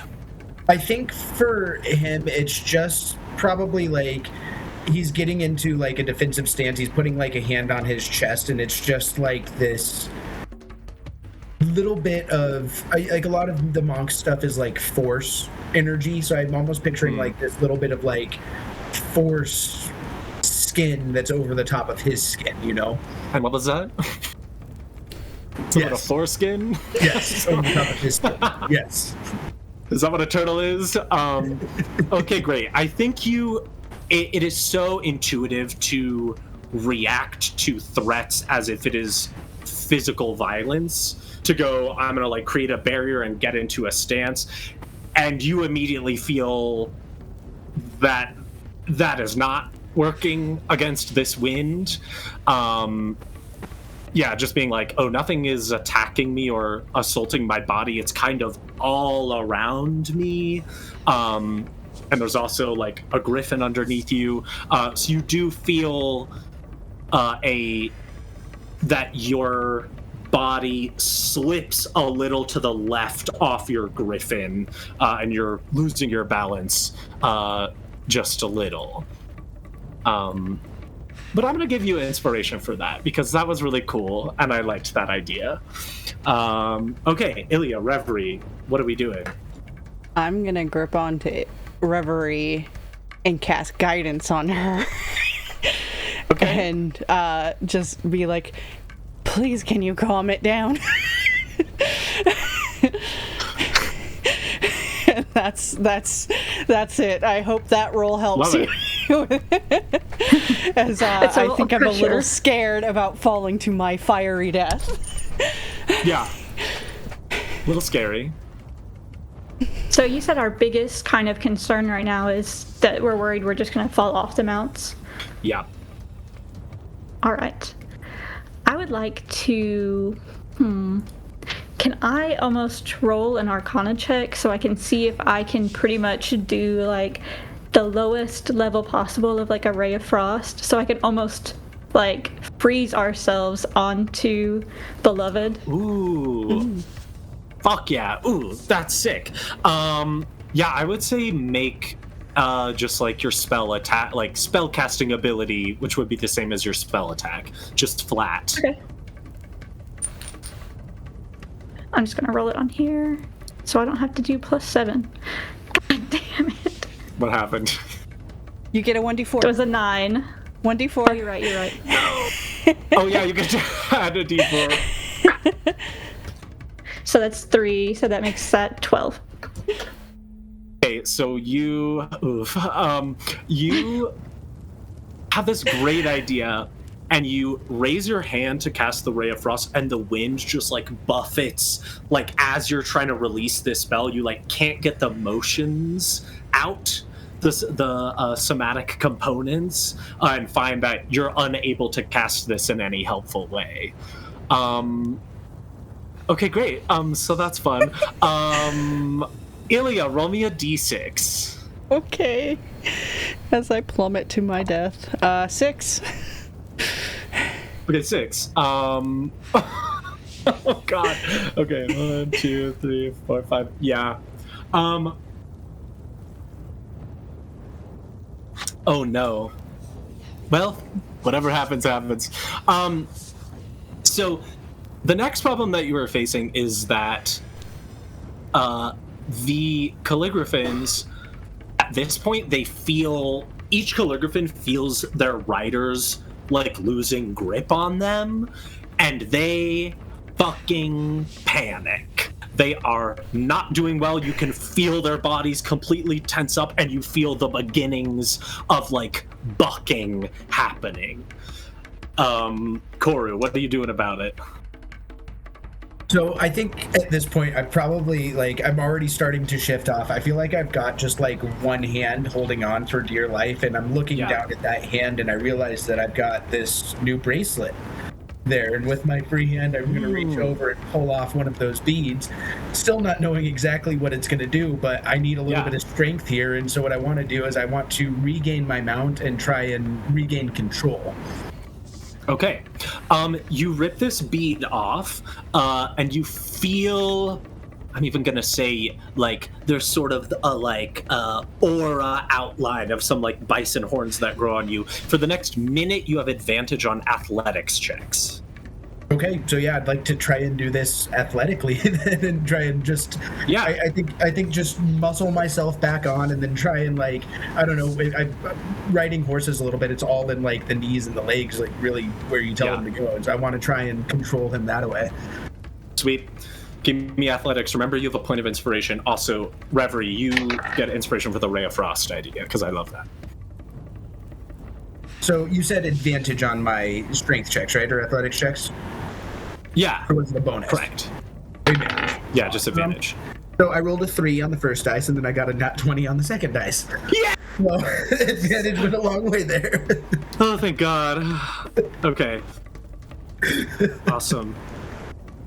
Okay, you, I think there's a moment of like, okay, this is a bad situation. You're slipping off your calligraphin. You see this magical tool that was created by someone you've known your whole life in your little tiny hometown, and you reach for that instinctively of like, I'm sure that will help. And you feel the strength of the prairie itself like fill you, and suddenly the situation, like that monk calm comes over you, where it's not, oh my God, wildfire, oh my God, wind, I'm gonna fall. It's, I'm on a beast I've known my entire life, with magical aid from someone who really loves and respects me, and all of that just makes it completely seamless to effortlessly like hook yourself back onto your calligraphin. There will be no danger of you falling from this point on, and the like firm steadiness of your direction helps Bloody calm as much as Bloody can be calmed. Awesome. And then Ilia, Reverie, what are y'all up to? You feel beloved bucking in fear. Can I try to do a performance check and sing a song to try to calm beloved down? Yeah, hell yeah. 18 plus 7, so 25. Okay, incredible. Wow. Oh, in this moment, I think Reverie, you learn, because none of you have tried to speak yet. Reverie, you see, or you feel the vibration of Ilia singing behind you. You can't hear her. Just FYI, you all are deafened as well, because you're in a fire. However, a 25 is so good, and it doesn't matter anyway, because the real magic is not necessarily in hearing it, it's about feeling it, and that is literally true with music, as it is creating vibrations that enter the body. So you'd absolutely feel beloved untense a little bit, and there's a little more calm in her as your voice soothes. Which is good they don't hear the lyrics, because it's probably something like, please calm the fuck down so we don't die.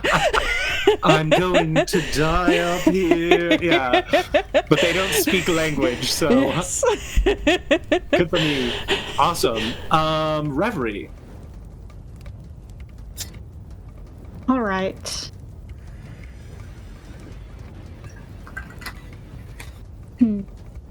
Sorry, I am thinking. You're good. Take your time.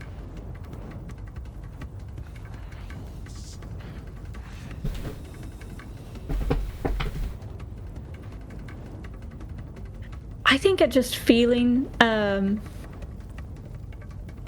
beloved kind of calm down like that, I almost just want to let like her animal instincts take over and not my stupid instincts that have gotten us into this mess. So I think she almost just wants to like get as low as she can on beloved and like hang on and almost kind of like communicate to her, like if she can. I know that she's deafened now that I couldn't hear the song, but I'll try to get as close as I can in her ear and just be like, I believe in you. Beautiful. So you wanting to make animal handling here? Yeah. Awesome. And you have inspiration if you want to use it. Okay. So Could I guide her as well, or is my stuff done? I think it was an action. Yeah, that's fair. Sort of like loosely use action economy here.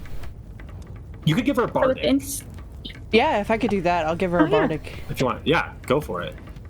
And turn invisible. what's that, 1d6? No, Yeah, 1d6. Okay. Oh yeah, and then I was going to ask, with the inspiration, is that like, sorry, I don't remember because it's been a while since I've used one. Is that like rolling an advantage, or if I re-roll if it's shitty? Technically, now it's you declare that you use it before and you roll with advantage. And I'll right. use that for now. I might go back to the other one because it's kind of more fun. All right. In that case, I will go ahead and use it and roll with advantage, just because I'm scared. You Okay. also get a d6. Yep. So that's 12 total. Okay. So you what do you say? I mean, I think I just truly say, like, I'm counting on you, but I feel like there's a hint of hesitation in there. Yeah, I think the hesitation comes through just energetically. And also you're like, maybe if I can get that same vibrational persuasiveness through, and you just feel that none of what you're saying is being heard or felt by this animal, and it is panicking. That was not a success. Sorry. I will say this is a rather difficult skill challenge. Definitely not impossible at all, but I kind of was like, let's make it a little bit juicy here. Okay. So, Koru, roll me a d6. You're doing okay though. You're doing pretty good. That's a 1. It's a 1. Okay. So this is fun. Great. So as you're continuing to soar through this cloud of ash, you all feel that maybe you're getting to like the center of it, and the heat is becoming unbearable, and you don't feel that it's any cooler like above you necessarily. You're kind of like in the eye of this whatever. So the danger here is that you will just simply take fire damage. There won't be a save. However, again, if you can figure out a way to use a skill, I'll also say, I meant to say this in the beginning, like if you have a spell that you think would help here or have a creative use for it, like, two of you have already done. Totally open to that. Cool. Koru, you feel your dry-ass turtle skin begin to, like, burn at the edges, and the ink on Bloody is, like, drying up. Well, that's where it does come a little bit helpful to have scales in a shell, but I think if anything, like, our goal here is to get through this, and so I'm just probably, after, kind of regaining that control with Bloody, I'm like, all right, Bloody, let's go, like, try and get her to go a little bit faster, but I'm going right through, and I think if anything, like, it probably isn't gonna work, but I'm trying to, like, just deflect the fire off of me with my deflect attacks if I can. That's really funny.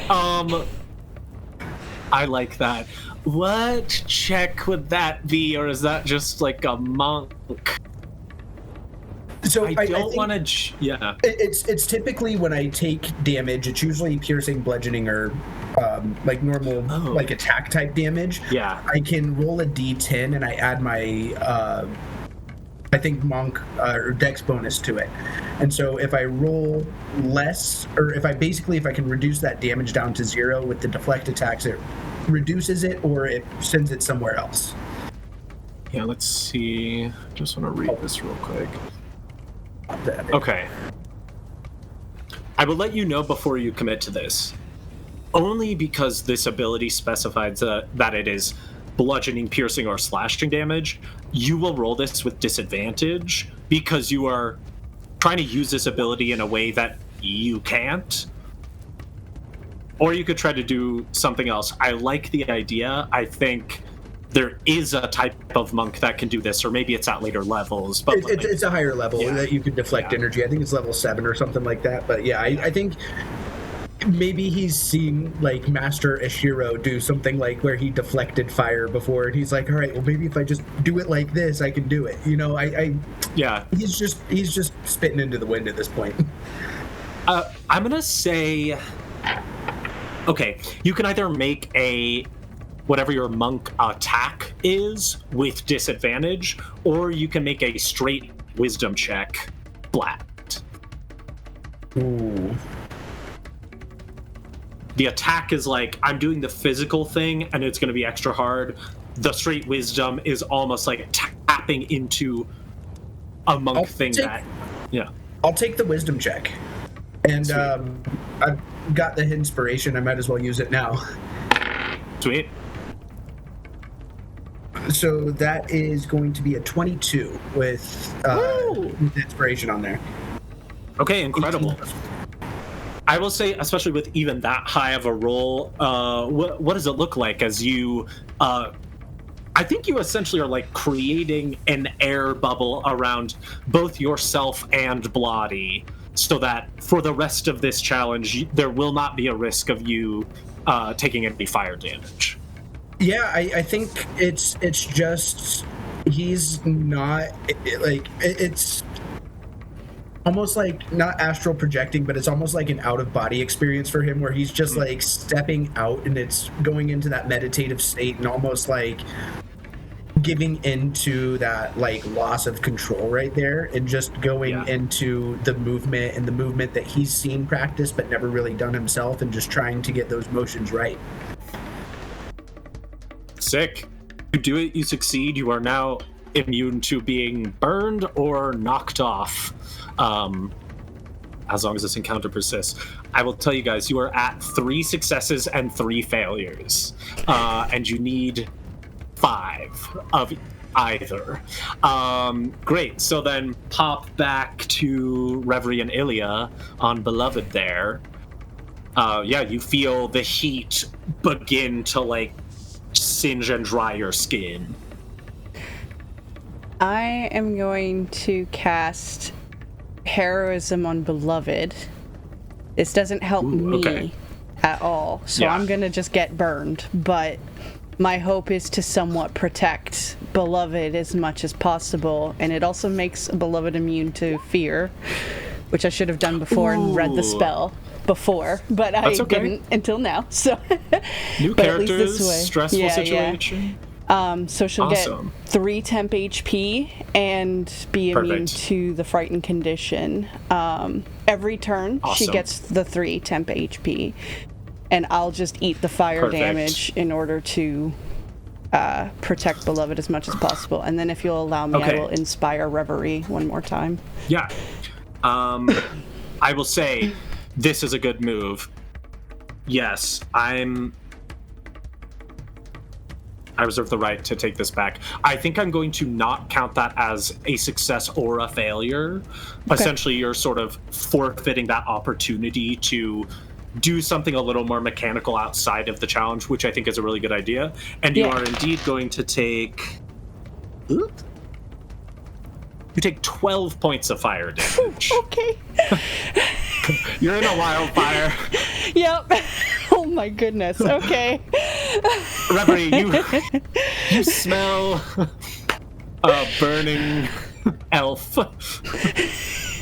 Elf bacon. I think it, yeah. She starts smelling like that burning hair smell, and then she also, never mind. I was going to say that she sees Koru, but she probably doesn't see anything that he's doing.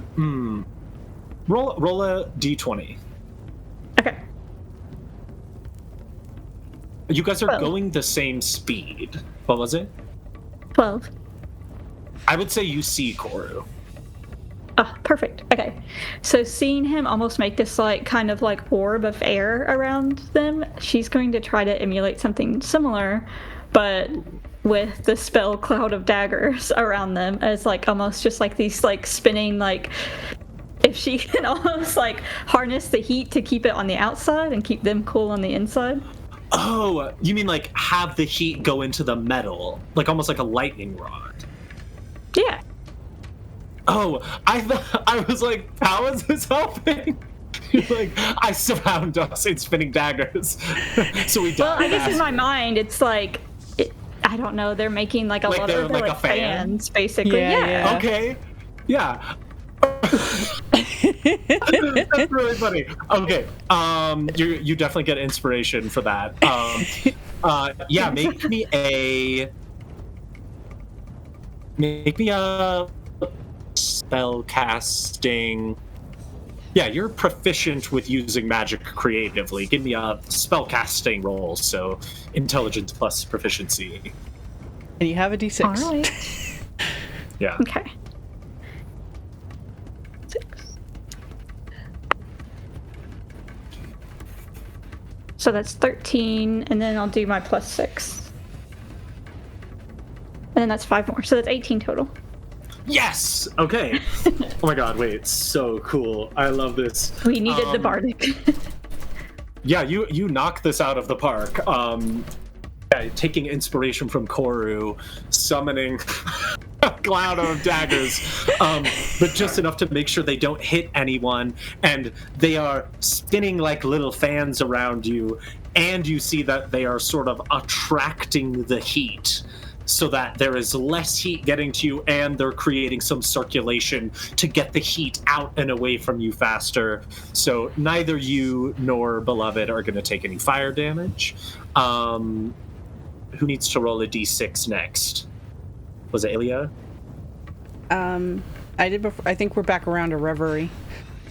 Okay, Reverie, give me a d6. You're at 4 successes and 3 failures.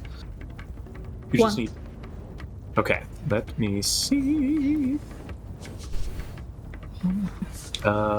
We did that. Okay. So it's interesting that you asked if you could see, because at this point, you all sort of suddenly become aware of the searing pain in your eyeballs, and also hear the screech of your calligraphans as they're sort of clawing at their own eyes. It's less about injury to your eyes, although ash is getting into them and it hurts.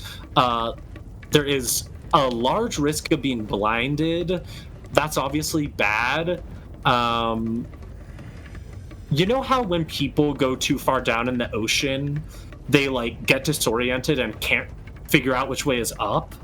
That's like essentially the same danger here, is you're sort of like, oh my god, if I let myself lose sight, even if I regain it, I'm gonna be like, which way do I go? You could go down into the fire by accident, like, and not realize it until it's too late.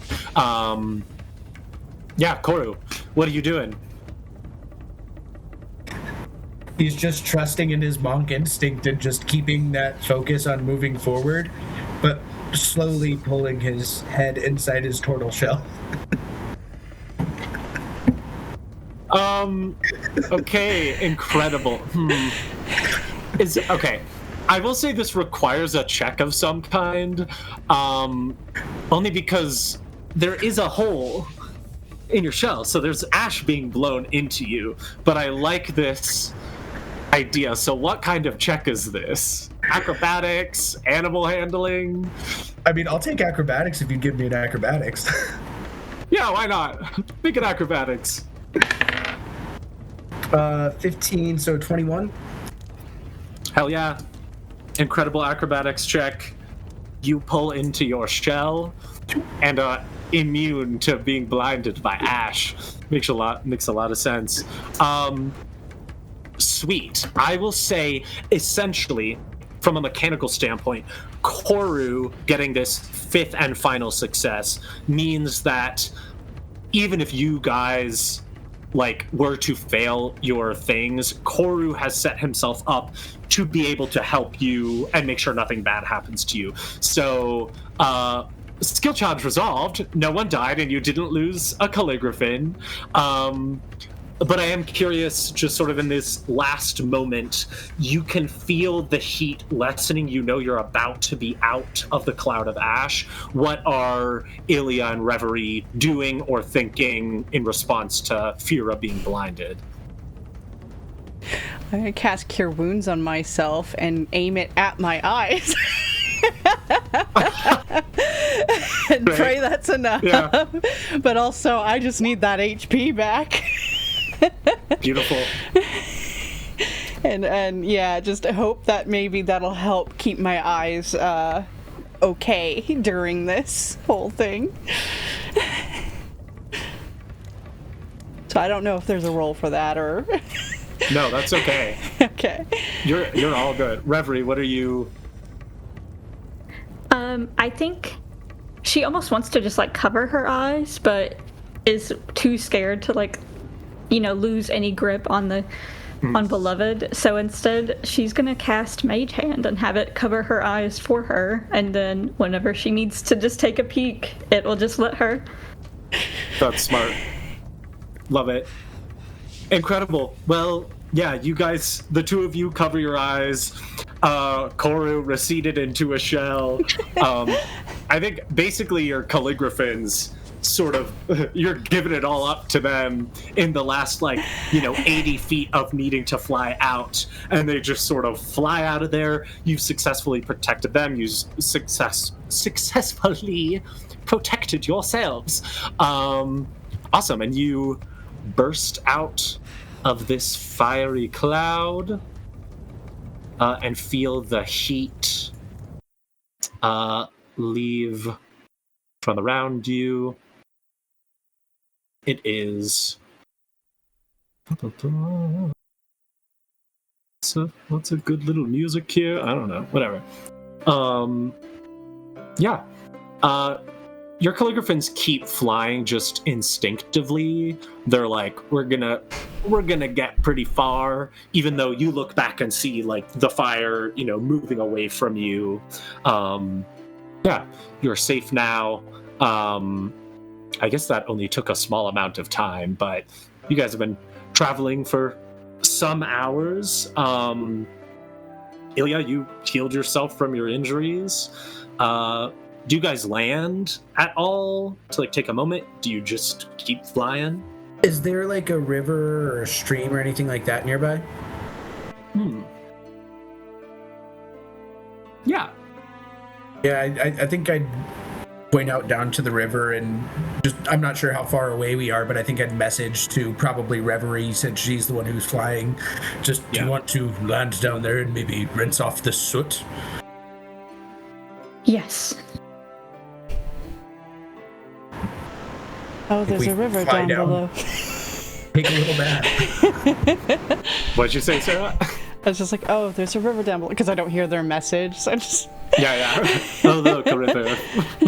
Yeah. I think Reverie just acts like it was like your initial idea. She's like, oh yeah. Incredible. Yeah, you guys aren't deafened anymore. Yeah. Also, to be clear. Yeah, but flying is loud. Cool, yeah. You guys land. Definitely a good idea to get some water. You see Blotty and Beloved like panting and immediately just like dunking their beaks into the water and slurping it up. Is that how birds drink? Yeah, right? How else would they do it? I think so, yeah. Yeah. Spoon. Sweet. I don't know. Yeah, cool. You guys have a very like crystal clear stream. Actually, everyone give me perception or nature.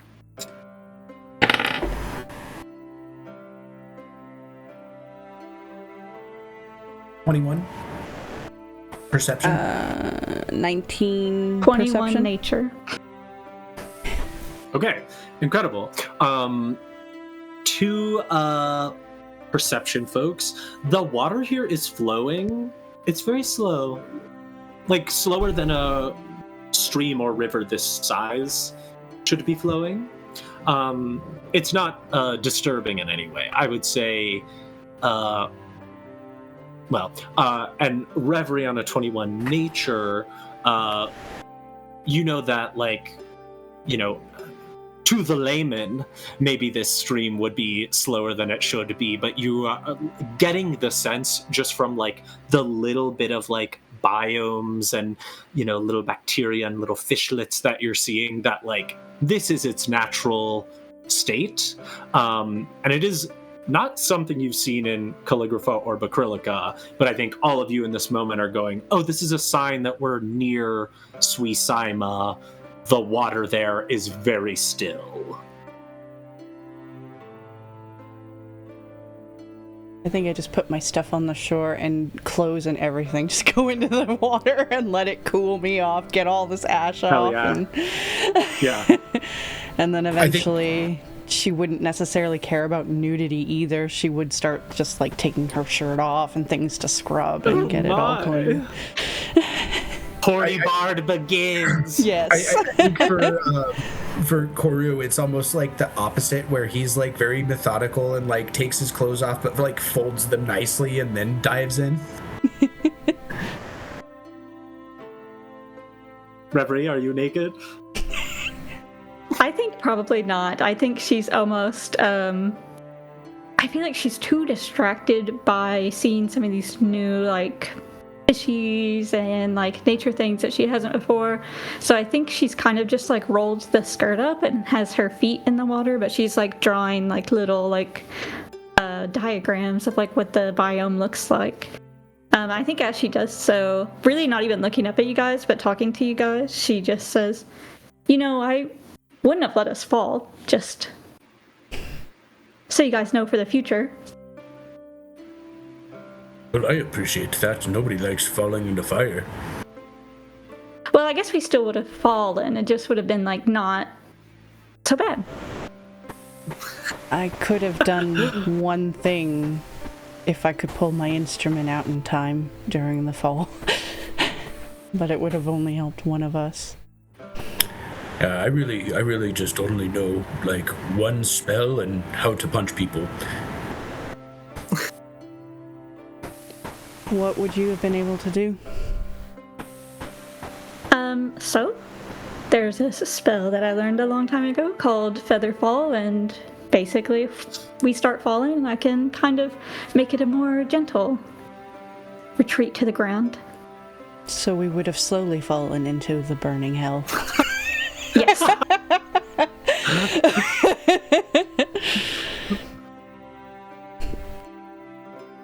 I think Despite herself, there's actually a little bit of a smirk after especially when she went yes, and probably didn't even notice though, and continues to just clean up.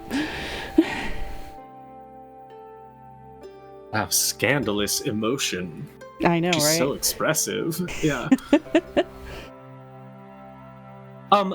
Reverie, I think as you're sitting there and you're writing with some of the new paper and you're talking about spells, you look into your bag and you see the book that Rafi asked you to deliver to Rib Rob, and you can feel there's some magic on it. Ooh. Well, I think this would definitely distract her, and I think she would take it out and, try to investigate it. Awesome. This is a very messily scrawled spell book. You see on one page in just huge letters that go up, no organization to the writing, it says, "What the fuck is this thing?" And then there's sort of some calligraphic rune, which is the identify spell. There is, let me pull up little guy here. There's a little, on the next page, it says, "I can't fucking see," with 8 exclamation points. There's, some runes for the dancing lights cantrip. There is, it says, "Goddamn bison fucking up my garden," for the alarm spell. And then there are 2 more. There's one that says, "Tee hee, giant don't notice." And there is a spell called Buzzing Bee. You can look that up later, but essentially you summon a bee, and it gives something disadvantage on perception and stealth, which is fun. And then also, the last page just says, "God damn it, where's my fucking spell book?"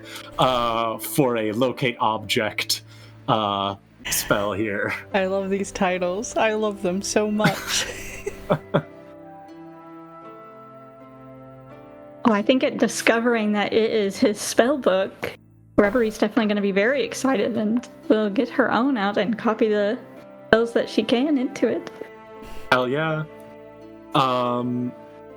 For sure. Yeah. So you two are naked in the stream, hanging out, getting yourself clean. You see Reverie get very animated and excited and start scribbling, and she has 2 different books out now, nerd. Yeah, it's sort of, I would say it's maybe, 3 o'clock-ish. You're coming up on, sunset will be, when does sunset happen in spring? Who cares? I'm God. Sunset is in an hour and a half-ish. Yeah, you can... Are we on daylight savings time or no? God, don't you dare ask me that.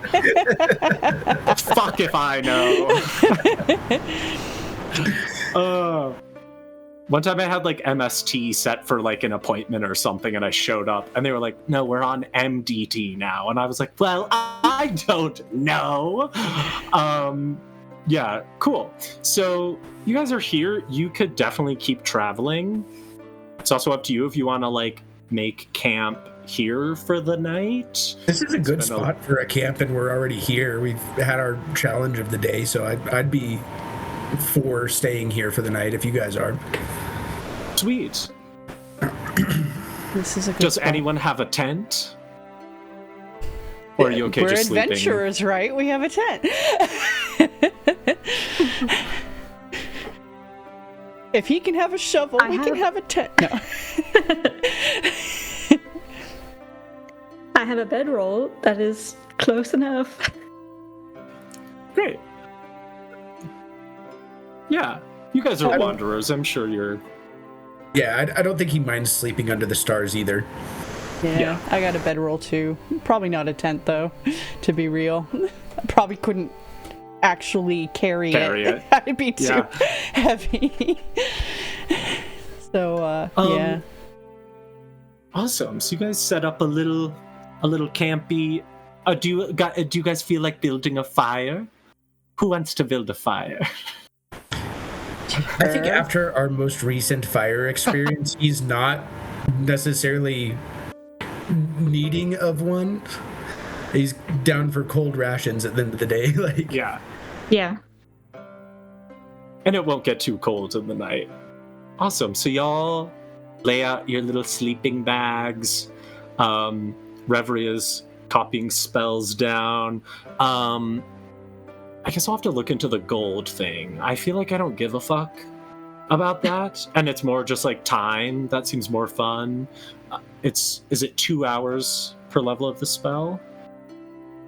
I don't remember. I'll have to look it up too. You also probably have It's to like send me the something name of the spells again, because Oh, yeah, I wrote yeah. down, Oh, definitely. I think, them all, but... No worries. Yeah. So I think you might have enough time to do all of them, but I'll double check on that. Yeah, as you guys are, you've 3 or 4 hours kind of before it's dark enough to sleep. Do you guys talk? I think I strum on my instrument for sure. Just give sort of a melody for us to relax by. But otherwise, Reverie's busy with her book. Koru's probably silent as a monk. yeah, I think Koru is actually going to ask you guys if either of you have been to Suisaima. How do we say that again? Suisaima. So he's going to ask if either of you guys have been there before. No, but I've heard that it's beautiful, but so is everywhere in Pictura.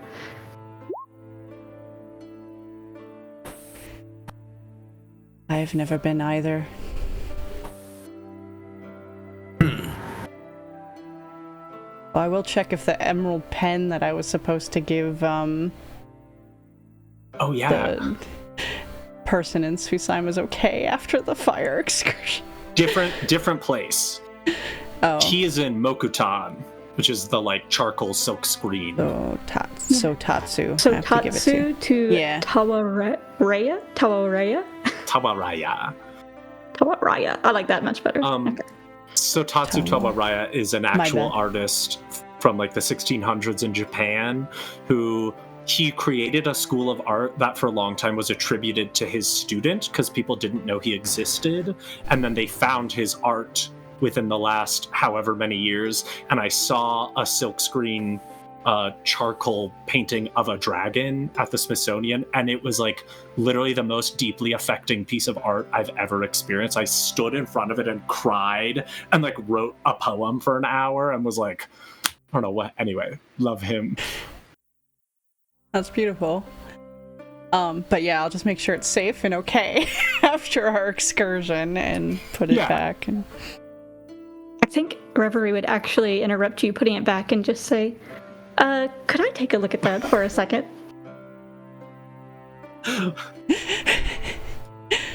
I think there's just a moment of hesitation because she was given this in trust, to hand this to someone else, but she'll just eventually, hand it over.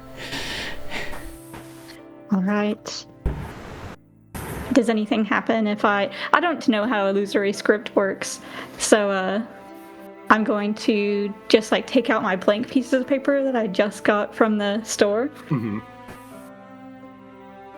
I guess illusory script is more it looks like normal. Yeah, it hides so a fake you can message. You can write basically in invisible ink. You can make it look like there's nothing, but there really is to one person or people you specify. Or you can write hello, thanks so much for coming to the party, but it actually says, fuck you and die. Perfect. Okay, so I think what Reverie will do is basically just cast Detect Magic and just see, I can see kind of what the footprint of an illusory script looks like by looking at this pen, and then I'm going to compare it to, the color or aura of the magic, basically, that's coming off these papers. Interesting. So you're trying to see if your detect magic will pick up that illusory script is present? Yeah. Really good question. Illusory script versus... My instinct is I don't think it would, because it's illusory. No. I'm wrong.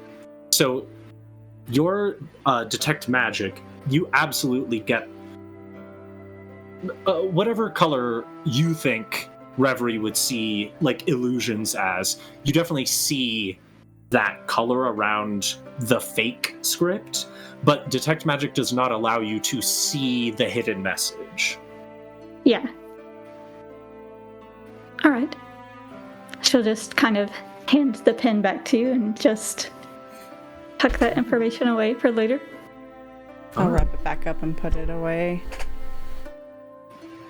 And at some point, awkwardly, Ilia would come over to Reverie and sit next to her and just hand her this like little wrapped bundle of something.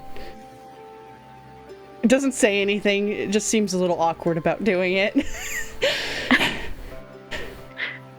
Reverie will take it and open it very excitedly.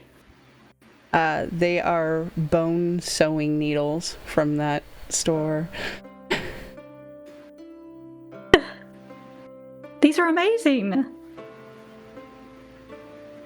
Do they make you happy? Yes. Yes, they do.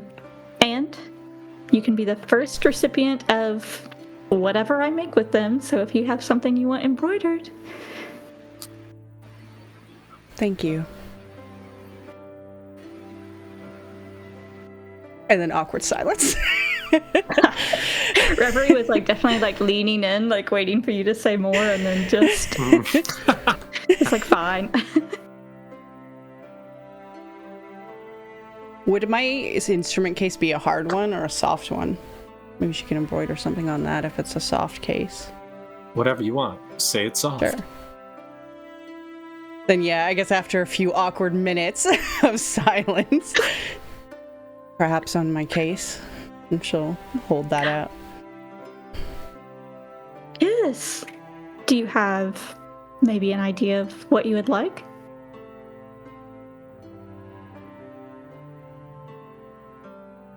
Mostly I think of sad things, so I think I will trust you to make something beautiful and happy. Well, I can definitely make something happy, but sad things can be beautiful too. I mean, you saw how your song earlier kind of moved Sheikh Samin. Made him very emotional in a way that I've never seen before. Do you think that was a good thing? Yeah.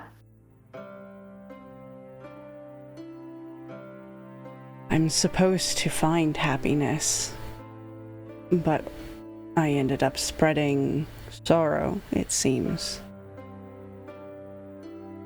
I think there's a difference between making someone sad and helping them.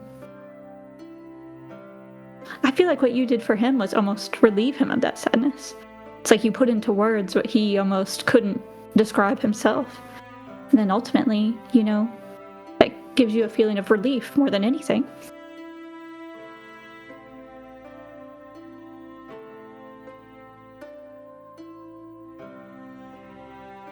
And then I can't say I'm glad, but it is good, then, that it helped him. Yes. And you know what that sounds like to me? Progress.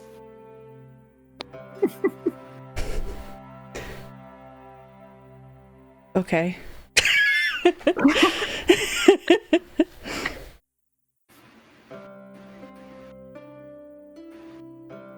I want you to know in my mind now I'm totally shipping Reverie and Ilia. We'll have to see what happens. Yeah. Yeah. I will say there anything anyone else wants to do before you all head off to sleep?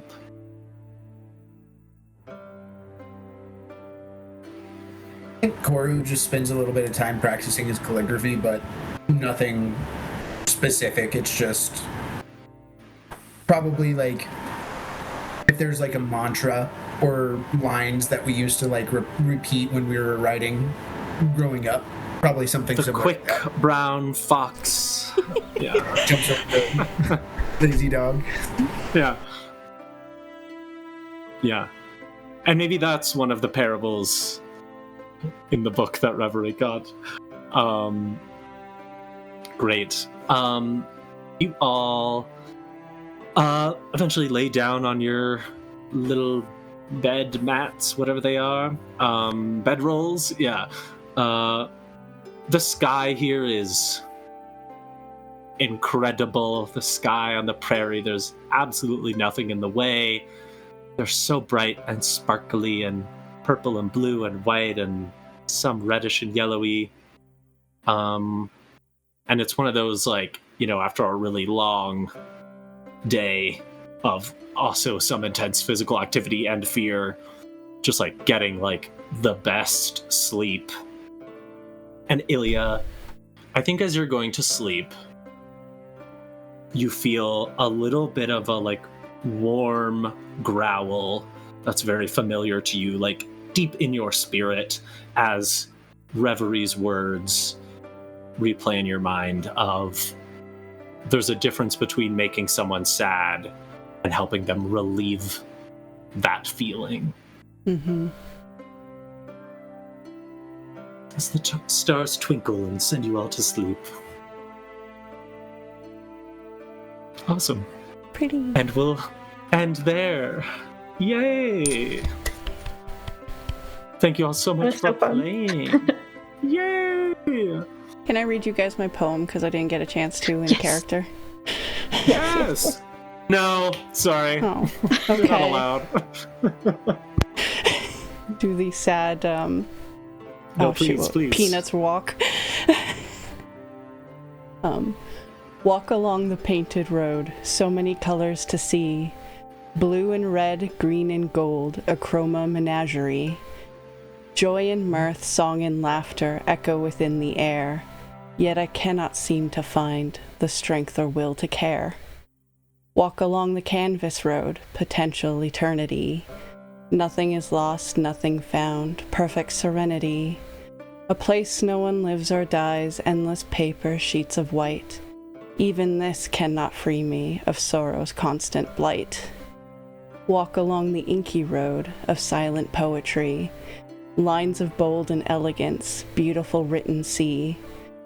For every stroke has its place, a line for every mile. Savoring tranquility, I still cannot smile. Why am I cursed with life of emptiness and sorrow? Why should I exist at all with no hope of tomorrow? Help me find the spark of joy to feel the warmth of love. Before I'm lost to apathy, please help me rise above. I love it. That's so I beautiful. hope you do more because it would be really cool to see like the progression of them. Oh yeah, with your there should be. character arc that I'm assuming we'll have. Yeah, yeah. Gorgeous. Very sad, very melancholy, very relatable. Yeah. All the things. Yeah. I like that you let us do like things outside the box. I couldn't be clever enough to come Yeah. up with that, but I do love that you gave that as an option too for the others. And Hey, sometimes you just gotta throw stupid shit out there and then you get inspiration for it. yeah. Yeah. So I'm gonna use Blade Ward against the wind.